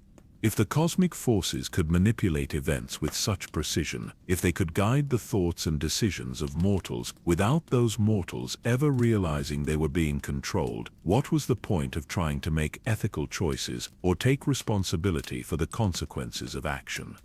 The answer, when it came, arrived not through philosophical discussion, but through direct experience. As Jon attempted to withdraw from leadership and responsibility, as he tried to embrace a kind of nihilistic passivity that seemed appropriate to someone who had discovered he was merely a pawn in a cosmic game, he found that the very act of withdrawal was itself a choice that carried moral weight. The people of the North still needed guidance and protection. The work of rebuilding after the devastation of the Long Night still required someone willing to make difficult decisions and bear the burden of leadership. The cosmic forces might have shaped the broad outlines of his destiny, but the day-to-day choices about how to treat people, how to distribute resources, how to balance competing needs and demands, these remained his responsibility. The revelation of cosmic manipulation didn't eliminate free will so much as it revealed the context within which free will operated. The major events of his life might have been orchestrated by forces beyond his control, but the quality of his response to those events, the degree of compassion and wisdom and honor he brought to each situation, that remained entirely his own choice. Sansa, whose political education had taught her to think in terms of hidden agendas and long-term consequences, found herself struggling with a different aspect of the cosmic revelation. If the suffering that her family had endured was necessary for the salvation of the world, if their personal losses had served a purpose larger than individual happiness, did that make their pain somehow noble or meaningful in a way that ordinary suffering was not? The question troubled her because it seemed to suggest a hierarchy of value that placed cosmic purposes above human needs, that justified terrible personal costs in service of abstract principles. She had learned through bitter experience that people who claimed to serve higher purposes often used those claims to justify cruelty and manipulation. Was the cosmic intelligence that had shaped their destiny really different from the human tyrants who rationalized their actions by appealing to necessity and the greater good? The answer, when it finally emerged through long conversations with Bran and careful study of the ancient texts that Sam had discovered, was both comforting and disturbing. The cosmic forces that governed life and death weren't motivated by the same kinds of desires and ambitions that drove human action. They didn't seek power or glory or personal satisfaction. They simply maintained the fundamental balance that kept reality stable, responding to violations of cosmic law with the minimum intervention necessary to restore order. But this impersonal nature of cosmic justice was precisely what made it so difficult for mortals to accept. Human beings needed their suffering to have meaning, needed to believe that their sacrifices served purposes they could understand and values they could embrace. The cosmic intelligence operated according to principles that were too vast and abstract for individual minds to fully comprehend, which meant that serving as its instrument required a kind of faith that went beyond normal religious belief. Arya had demonstrated that faith in the moment when she allowed herself to become the vessel for divine intervention, trusting that the transformation was necessary, even though she couldn't fully understand why, but maintaining that faith in the aftermath of victory, when the immediate crisis had passed and the long-term consequences of her choice were becoming apparent, required a different kind of strength. The isolation that came with cosmic responsibility was perhaps the most difficult aspect of her new existence. She could no longer relate to people in the simple, direct way that had characterized her childhood relationships. The part of her that remained connected to the forces that governed life and death was always present, always influencing her perceptions and responses in ways that made normal human interaction feel artificial and distant. When people looked at her, they saw the hero who had saved the world, the girl who had accomplished the impossible through courage and skill. But Arya knew that the person they were celebrating was largely fictional, a convenient story that allowed them to avoid confronting the more complex and troubling reality of what had actually happened. She had become a symbol of human triumph over impossible odds, but the truth was that her victory had required her to temporarily stop being human entirely. The weight of this knowledge, the burden of carrying cosmic responsibility, while pretending to be merely mortal, created a kind of existential exhaustion that went beyond normal fatigue. She was tired in ways that sleep couldn't address, worn down by the constant effort of maintaining the facade of ordinary humanity, while part of her consciousness remained connected to forces that existed outside normal reality. But perhaps the most troubling aspect of her situation was the growing awareness that this was only the beginning. The cosmic intelligence had invested too much time and energy in creating the perfect vessel for divine intervention to simply abandon that investment once the immediate crisis was resolved. She could sense in the deep places of her consciousness where her individual will touched the vast pattern of cosmic purpose that other threats were stirring. other violations of the natural order that would eventually require correction. The Night King had been defeated, but he had been only one manifestation of the forces that periodically threatened the balance between life and death. There would be others, and when they emerged, she would be called upon once again to serve as the instrument of cosmic justice. The girl who had learned to become no one would need to surrender her identity repeatedly, each time paying the price of maintaining the fundamental order that kept the world stable. This knowledge didn't fill her with despair or resentment. The transformation she had undergone had given her an understanding of necessity that transcended personal desire or individual ambition. She could see, with the clarity that came from having touched the cosmic forces themselves, how precarious the balance really was and how essential her role would be in maintaining it. But she also understood that the path she had chosen, or that had been chosen for her, was one that led inevitably toward a kind of transcendence that would take her further and further away from normal human experience. Each time she served as a vessel for divine intervention, each time she allowed the cosmic forces to work through her, she would become more connected to those forces and less connected to the mortal world. The girl who sat in Winterfell's halls, listening to the quiet conversations of her family and feeling the weight of cosmic responsibility settling on her shoulders like a cloak of starlight, was already beginning the slow journey toward becoming something other than human. She was becoming a bridge between worlds, a guardian of the balance that kept reality stable. It was a noble purpose and a necessary role, but it was also a kind of exile from everything she had once known and loved. The final truth about what happened in Winterfell's Godswood that night only emerged when Arya herself finally found the courage to speak about the transformation she had experienced, the moment when she had temporarily ceased to be Arya Stark and became something else entirely. The revelation came not through dramatic confession or mystical vision, but through a quiet conversation with Sansa, in the very place where the Night King had met his end, beneath the ancient weirwood tree whose carved face had witnessed 8,000 years of Stark history. When Arya spoke of the final moments of the battle, her voice carried a quality that her sister had never heard before, a resonance that seemed to come from somewhere deeper than normal human speech. She described the sensation of moving through the darkness toward the Godswood, feeling her individual identity becoming less and less substantial with each step she took.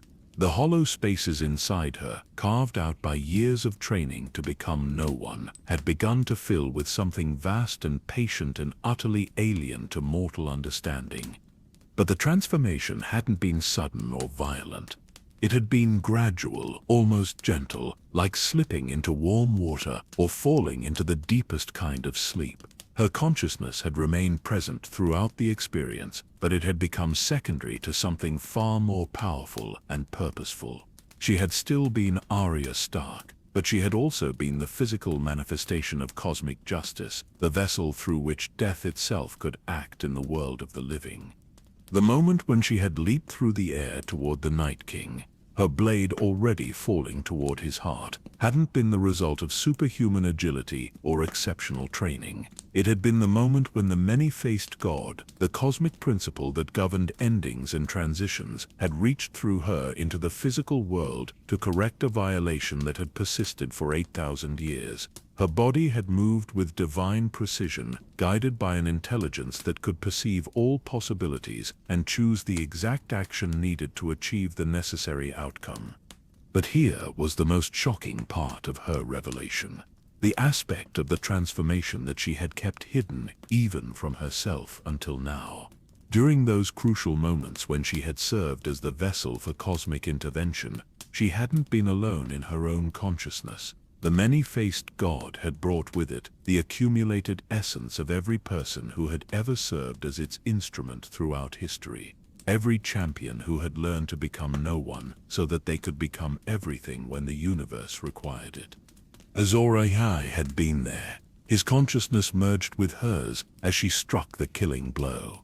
The original faceless man, the slave who had founded their order in the mines of Valyria, had guided her movements with the wisdom of someone who had first learned to step outside individual identity. Melisandre, in the moment of her willing death, had poured her accumulated spiritual energy into the transformation, becoming part of the collective consciousness that had acted through Arya's hands.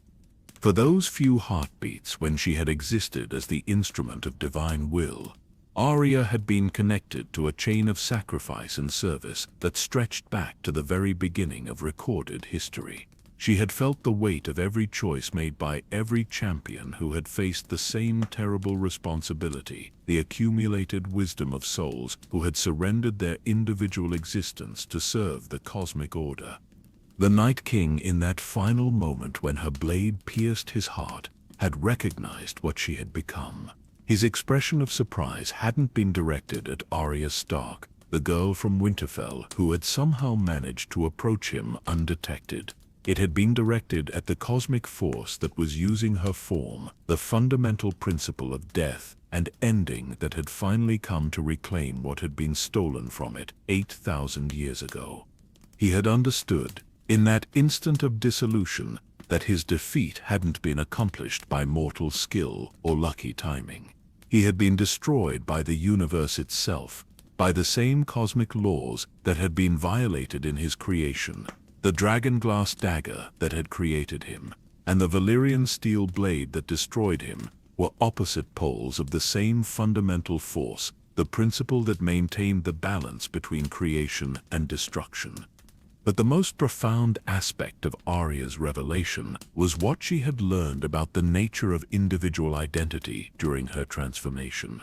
The experience of serving as a vessel for cosmic intelligence had shown her that the boundaries between self and other, between individual consciousness and universal awareness, were far more fluid than most people understood. The training she had received with the Faceless Men, the practice of becoming no one, hadn't been about destroying her identity. It had been about expanding it, teaching her to exist simultaneously as Arya Stark and as part of something infinitely larger. This understanding cast her entire journey in a new light. Every face she had worn in the House of Black and White, every identity she had assumed and discarded, had been preparing her to hold multiple levels of consciousness simultaneously. She had learned to be fully present as herself while also being fully present as the cosmic force that worked through her.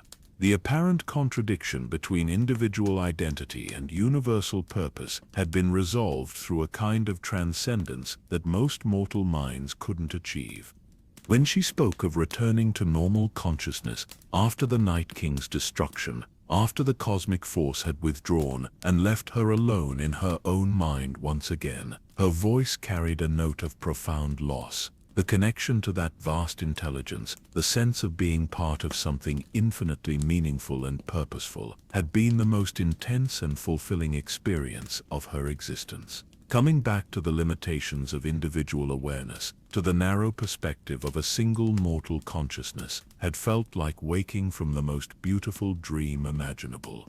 But she had also brought something back from that experience, a permanent expansion of her awareness that allowed her to perceive the cosmic patterns that most people never suspected. She could sense the flow of life and death through the world around her, could feel the delicate adjustments that the universe made to maintain its fundamental balance. The girl who sat beneath the weirwood tree speaking in hushed tones about mysteries that defied normal understanding was no longer entirely human, but wasn't entirely divine either. Sansa, listening to her sister's account of transformation and transcendence, found herself grappling with emotions that she couldn't easily name or categorize. Pride at Arya's courage and sacrifice mixed with grief for the childhood innocence that had been lost forever. Wonder at the cosmic scope of what had been accomplished, combined with fear for what the future might require of someone who had learned to serve as an instrument of divine will. The revelation explains so much that had seemed impossible or contradictory about the Night King's defeat, but it also opened up new questions about the nature of heroism and sacrifice in a universe where cosmic forces actively intervened in mortal affairs. If Arya's victory had been achieved through divine possession rather than human skill, if her transformation had been the result of cosmic manipulation rather than personal choice, what did that say about the value of individual effort and moral decision-making? The answer, when it finally emerged through careful consideration of everything they had learned, was both simple and profound. The cosmic forces that governed reality were powerful beyond mortal comprehension, but they were also limited by their own nature. They could see all possible outcomes and understand the actions needed to achieve the necessary results, but they couldn't act directly in the physical world. They needed willing vessels, conscious participants who would choose to serve as instruments of divine will. Arya's transformation had only been possible because she had spent years learning to surrender her individual identity when circumstances required it. The cosmic force couldn't have used her against her will or forced her to serve as its vessel through supernatural compulsion. Her willingness to become no one, her conscious choice to step outside her own limitations and serve something larger than herself, had been the essential component that made divine intervention possible.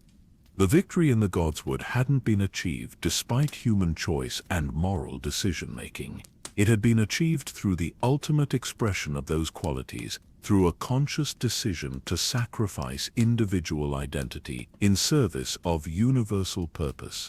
Arya hadn't been diminished by serving as an instrument of cosmic justice. She had been elevated to a level of existence that transcended normal human limitations while still retaining the essential core of who she was. But perhaps the most important aspect of this final revelation was what it suggested about the continuing relationship between the mortal world and the cosmic forces that governed it. The Night King's defeat hadn't been an isolated intervention, a one-time correction of an ancient mistake. It had been the establishment of a new kind of connection between divine power and human agency, a bridge that would allow the cosmic intelligence to work through willing vessels whenever the fundamental balance was threatened. Arya had become the guardian of that bridge, the person who would maintain the connection between worlds and serve as the instrument of cosmic justice whenever intervention was required. Her training with the Faceless Men, her transformation in the Godswood, her expansion of consciousness beyond normal human limitations, all of it had been preparation for a role that would continue for the rest of her existence and beyond. The girl who had learned to become no one had discovered that becoming no one was actually the first step toward becoming everything, toward transcending the limitations of individual identity and participating directly in the cosmic forces that maintained the fundamental order of reality. It was a transformation that required the ultimate sacrifice and offered the ultimate reward, the loss of everything she had been and the gain of everything she could become. The final piece of the cosmic puzzle fell into place when Bran revealed the ultimate price that had been paid for Arya's transformation and the Night King's defeat. The cost hadn't just been her temporary surrender of individual identity, or even the permanent expansion of her consciousness beyond normal human boundaries. The victory had required something far more profound and irreversible, a fundamental alteration in the relationship between magic and mortality in the world itself. For thousands of years, the magical forces that flowed through Westeros and Essos had been growing weaker, slowly draining away as the world became more mundane and predictable. The dragons had died out, the giants had retreated to the furthest corners of the earth, the children of the forest had faded into legend and myth. Magic had been retreating from the world, leaving behind only traces and echoes of what had once been a far more wondrous and dangerous reality. But the Night King's existence had been like a dam blocking the natural flow of cosmic forces, creating an artificial reservoir of magical energy that had sustained him and his army for 8,000 years. His destruction hadn't just eliminated a threat to the living world, it had released that accumulated power back into the natural flow of cosmic forces, but the sudden influx was too much for the existing magical infrastructure to absorb. The result was a cascading transformation that rippled outward from Winterfell like stones thrown into a still pond. Magic wasn't disappearing from the world, as many had feared in the aftermath of the dragons' deaths and the fading of the old powers. Instead, it was undergoing a fundamental change in nature, becoming less wild and chaotic and more structured and purposeful. The cosmic forces that had once expressed themselves through unpredictable manifestations of power were learning to work through willing human vessels, creating a new kind of relationship between divine authority and mortal agency. Arya's role as the bridge between worlds wasn't just a temporary position or a reward for her service during the battle against the Night King. It was the prototype for a new form of existence that would eventually spread throughout the world as more people learned to step outside their individual limitations and serve as conscious instruments of cosmic purpose. The age of wild magic and unpredictable supernatural forces was ending, but it was being replaced by something potentially far more wonderful and terrible. The training methods developed by the Faceless Men, the techniques for learning to become no one while retaining the essential core of individual identity, would become the foundation for a new kind of spiritual discipline.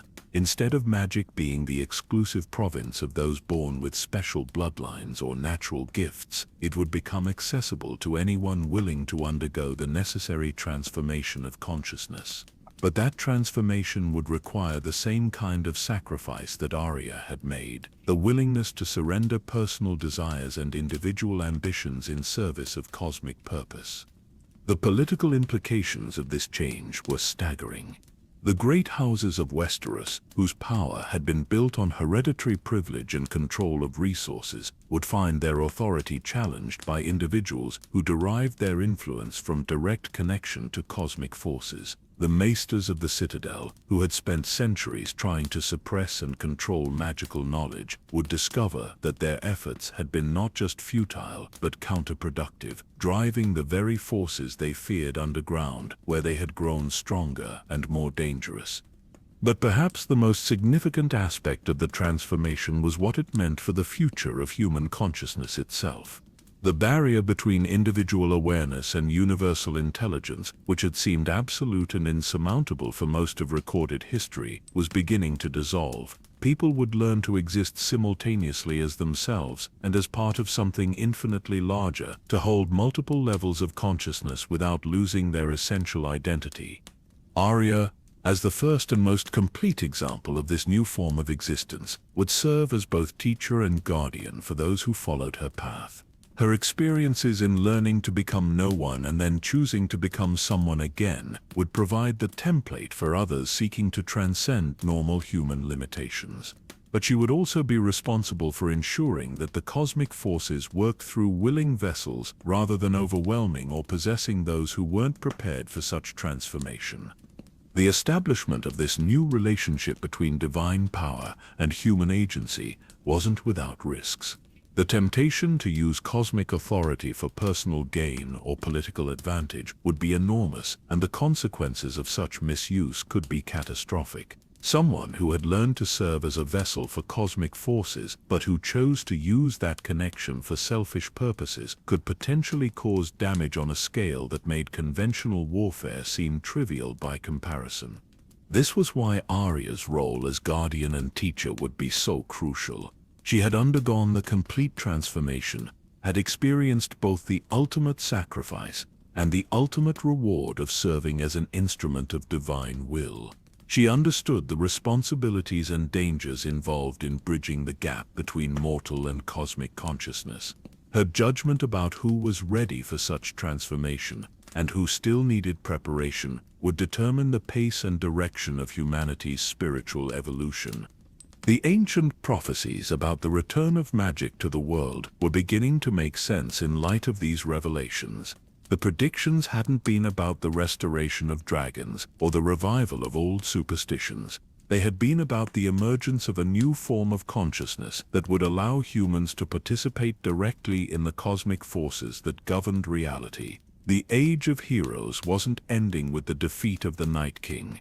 It was just beginning, as more people learned to transcend individual limitations and serve purposes larger than personal happiness or tribal loyalty. But the transition wouldn't be smooth or easy. The old structures of power and authority, built on assumptions about the nature of reality that were no longer valid, would resist the changes even as they proved increasingly unable to address the challenges of a world where cosmic forces work through human vessels. Political systems designed for purely mortal concerns would struggle to accommodate individuals who could perceive patterns and possibilities that stretched across centuries. The revelation that magic was becoming more structured and purposeful rather than disappearing entirely also explained many of the strange occurrences that had been reported throughout Westeros and Essos since the Night King's defeat. People had begun experiencing visions and dreams that seemed to come from sources outside their own minds. Healers had discovered abilities that went far beyond conventional medicine. Artists and craftsmen had found themselves creating works that seemed to channel knowledge and inspiration from cosmic sources. These weren't random manifestations of returning magical power. They were early examples of the new relationship between human consciousness and cosmic intelligence that Arya's transformation had made possible. The cosmic forces were learning to work through willing vessels throughout the world, but they were doing so gradually and carefully, allowing people to adapt to expanded awareness without being overwhelmed by experiences they weren't prepared to handle. The role of the remaining members of House Stark in this cosmic transformation was beginning to become clear. Bran as the three-eyed raven would serve as the coordinator and strategist, using his ability to perceive all possible futures to guide the process of change in directions that would benefit humanity as a whole.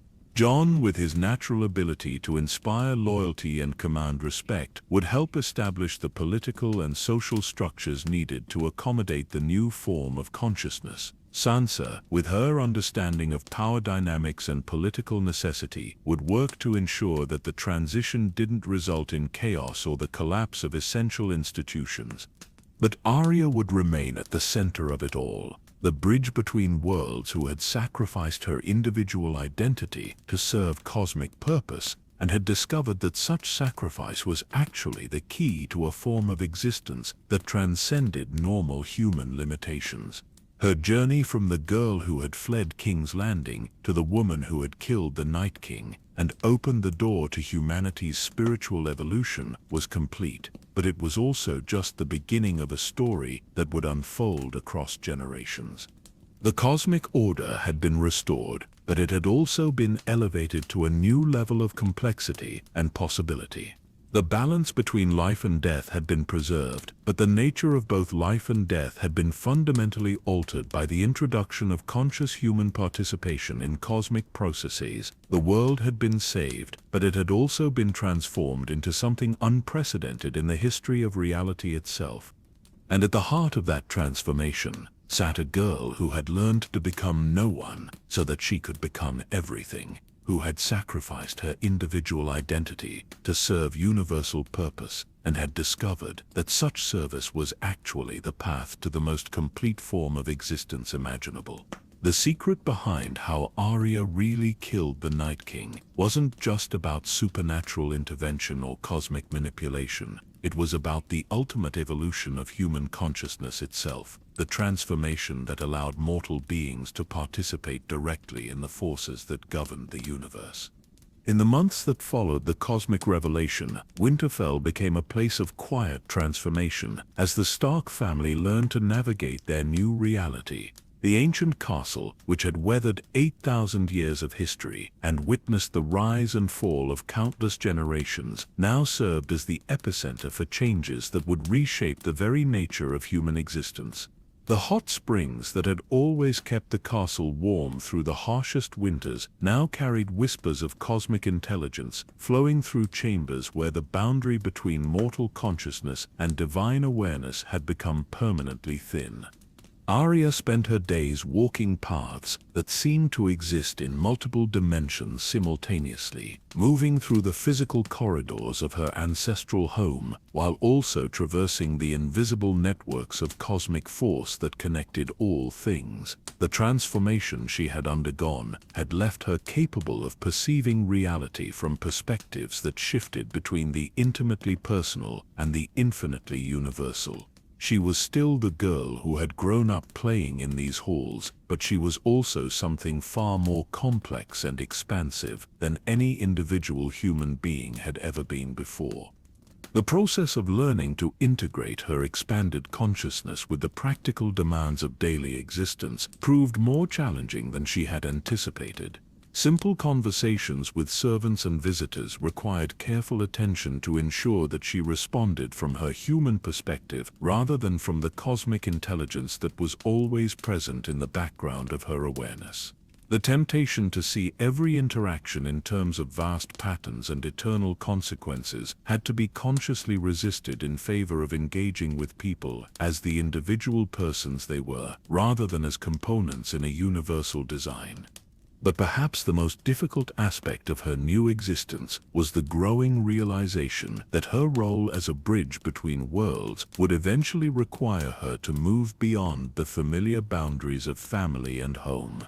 The cosmic forces that worked through her were patient and gentle in their guidance, but they were also absolutely committed to the expansion of consciousness throughout the world. She could sense, in the deep places of her awareness, where individual will touched universal purpose, that her time in Winterfell was temporary, a period of rest and integration, before she began the work of teaching others to follow the path she had pioneered. Jon found himself grappling with questions about leadership and authority that went far beyond conventional politics. The people of the North looked to him for guidance, not just in matters of governance and military strategy, but in understanding the cosmic changes that were beginning to manifest throughout the region. Farmers reported dreams that provided detailed instructions for improving their crops. Healers discovered abilities that seemed to come from sources beyond their own knowledge. Craftsmen found themselves creating works that channeled inspiration from cosmic sources. These weren't isolated incidents or random manifestations of returning magical power. They were early examples of the new relationship between human consciousness and cosmic intelligence that Arya's transformation had made possible throughout the world. But helping people understand and integrate these experiences required wisdom that went beyond anything Jon had learned during his time with the Night's Watch or his experiences as a military commander. The solution emerged through collaboration with Bran, whose perspective as the three-eyed raven allowed him to see the broader patterns that connected individual experiences of expanded consciousness. Together, they began establishing informal networks of support and guidance for people who were beginning to experience the first stirrings of cosmic awareness. Not everyone would undergo the complete transformation that Arya had experienced, but many would develop enhanced abilities that required understanding and training to use responsibly. Sansa approached the challenges of this new reality from a characteristically practical perspective, focusing on the political and social structures that would be needed to accommodate people with expanded consciousness while maintaining stability and order. Her experiences with manipulation and hidden agendas had taught her to recognize the potential for abuse that came with any form of power, and cosmic consciousness represented a form of power that could be far more dangerous than conventional authority if it was misused. Working with the few remaining maesters who were willing to adapt their understanding to include supernatural phenomena, she began developing frameworks for identifying and training individuals who showed aptitude for cosmic awareness. The goal wasn't to control or suppress these abilities, but to ensure that people who developed them understood both the opportunities and the responsibilities that came with expanded consciousness. The establishment of these support networks proved crucial, as reports began arriving from throughout Westeros and beyond of similar manifestations occurring in other regions.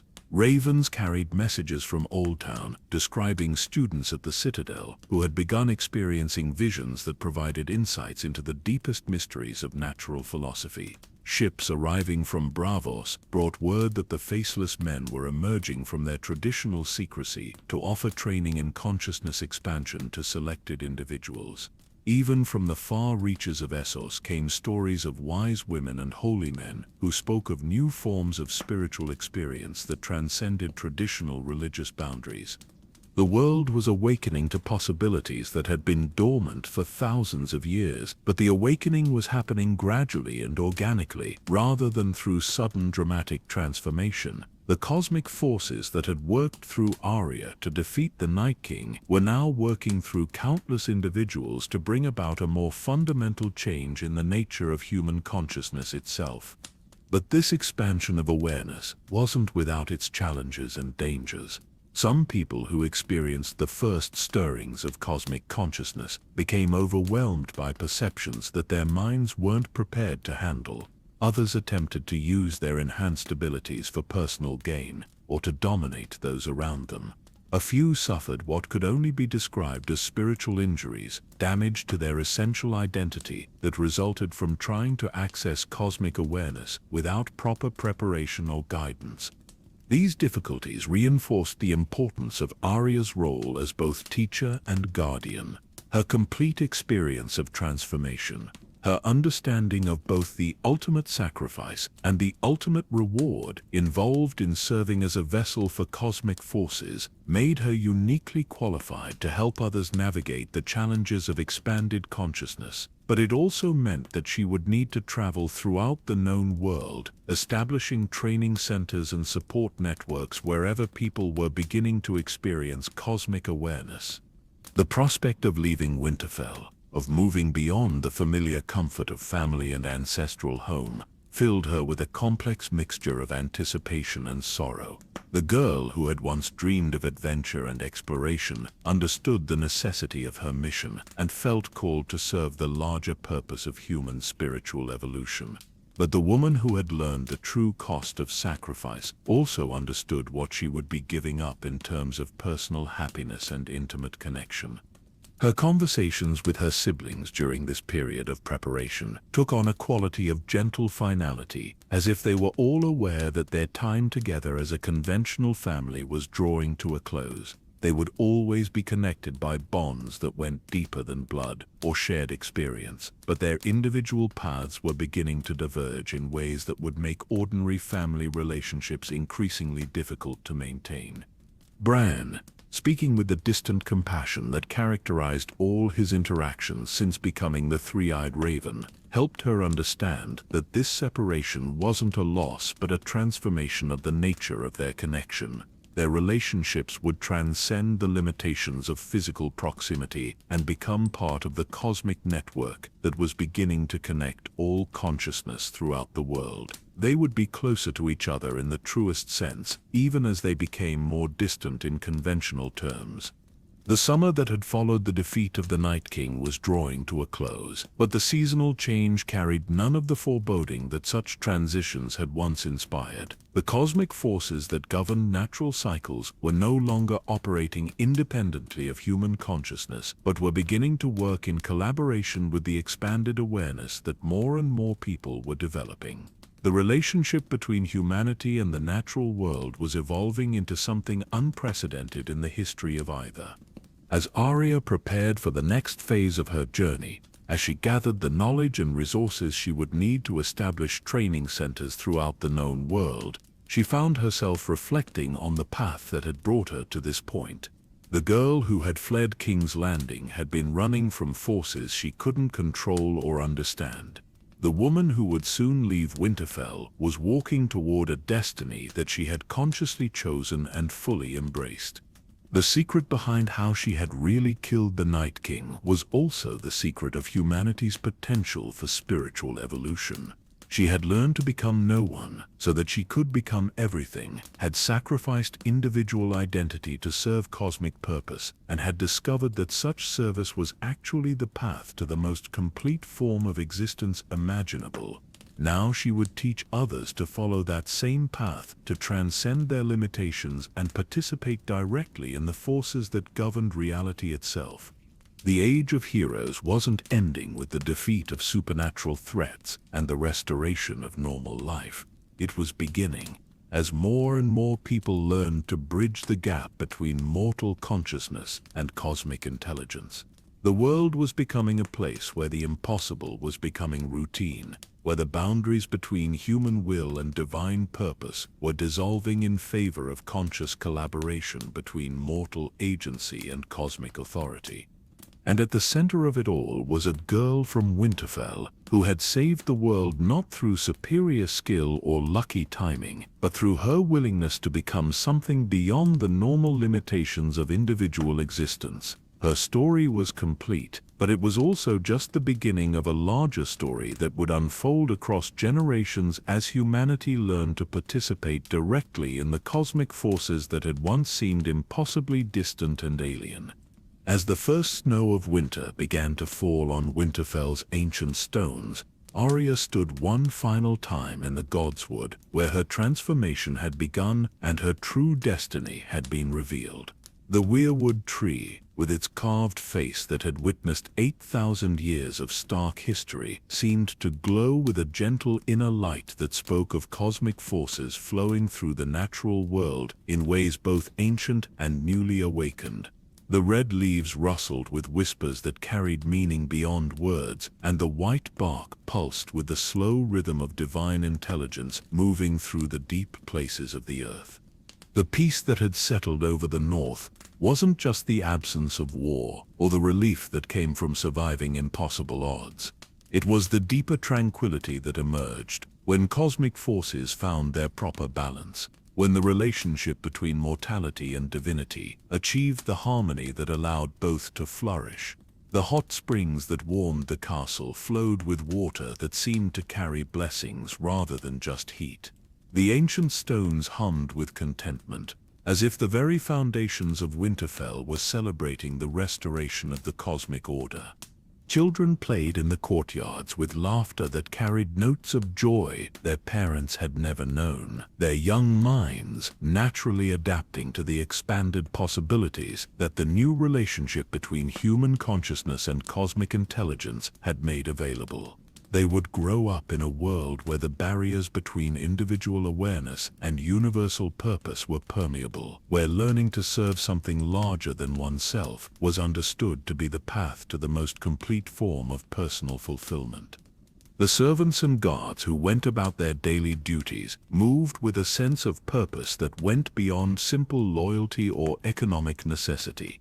They had begun to understand in ways that transcended rational explanation that their work was part of a larger pattern that connected every action to cosmic significance. Sweeping floors and tending fires and preparing meals became forms of meditation, opportunities to participate consciously in the forces that maintained the fundamental order of reality. Arya felt the approaching moment when she would need to leave this place of peace and comfort to begin her work of teaching and guidance throughout the wider world. The cosmic intelligence that flowed through her consciousness had shown her glimpses of the training centers she would establish, the people she would help transform, the network of cosmic awareness that would eventually span all the inhabited lands. It was work that would require centuries to complete, but time had taken on a different quality for someone who existed simultaneously in mortal consciousness and eternal purpose. Her final conversations with her family carried the bittersweet quality of love that transcended physical separation. Jon spoke of the honor he felt in having played his part in cosmic restoration, even though his role had been different from what he had expected. Sansa expressed her determination to create political structures that would support the spiritual evolution that was beginning throughout the world. Bran, speaking with the vast perspective of the three-eyed raven, offered his appreciation for the sacrifice she had made and the path she had chosen. But perhaps the most meaningful exchange was the silent understanding that passed between them all as they stood together beneath the weirwood tree. They had been shaped by forces beyond their control, but they had also shaped those forces through their choices and sacrifices. They had preserved not just their own lives and the lives of their people, but the very possibility of consciousness evolving toward its highest potential. They had been instruments of cosmic will, but they had also been conscious participants in their own transformation. As Arya prepared to step onto the path that would take her beyond Winterfell and into the wider world, she carried with her the knowledge that home would always exist wherever the cosmic forces needed her to serve. The girl who had once defined herself through her connection to family and place had learned to find identity and purpose and meaning that transcended any particular location. She would always be Arya Stark of Winterfell, but she would also be something far more expansive and universal. The snow continued to fall as she made her way through the castle for the last time as a permanent resident, each flake seeming to carry blessings from the cosmic forces that governed natural cycles.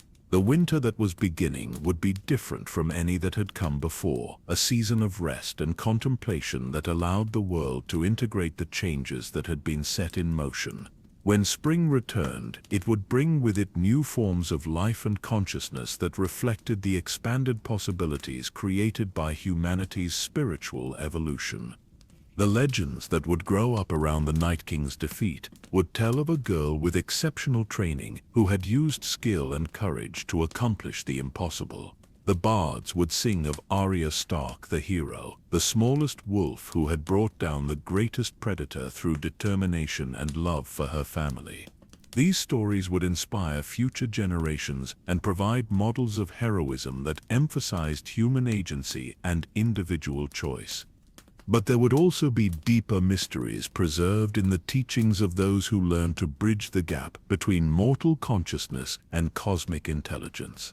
The true secret of how Arya had killed the Night King would be passed down through lineages of spiritual teachers who understood that the greatest heroism involved learning to transcend individual limitations in service of universal purpose. These mysteries would be available to anyone willing to undergo the transformation necessary to comprehend them. The cosmic forces that had orchestrated events across millennia to create the moment of the Night King's defeat were already preparing for the next phase of their work. Other worlds, other realities, other forms of consciousness were beginning to stir as the successful integration of divine intelligence and mortal agency opened up possibilities that had never existed before. The experiment that had begun in Winterfell's Godswood would eventually spread throughout the cosmos, transforming the very nature of existence itself. But these vast implications remained in the background as Arya took her final steps through the castle, where she had learned the deepest lessons about identity and purpose. The immediate reality was the gentle fall of snow, the warm glow of firelight in windows, the sense of peace that came from cosmic balance restored. The world was safe, consciousness was evolving, and the future stretched ahead with infinite possibility. The secret behind how Arya really killed the Night King was also the secret of humanity's greatest potential. She had learned to become no one so that she could become everything, had sacrificed individual identity to serve cosmic purpose, and had discovered that such service was the path to the most complete form of existence imaginable.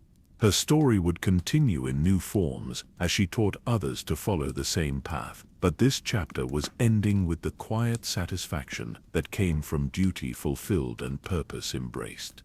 As she paused at the gates of Winterfell for one last look at the ancient towers and battlements, Arya felt the cosmic intelligence that flowed through her consciousness, settling into the patient rhythm that would guide her work for generations to come. She was no longer just a girl from the north who had saved the world through an impossible feat of heroism. She was the guardian of humanity's spiritual evolution, the bridge between worlds who would help others learn to transcend their limitations and participate directly in the forces that governed reality.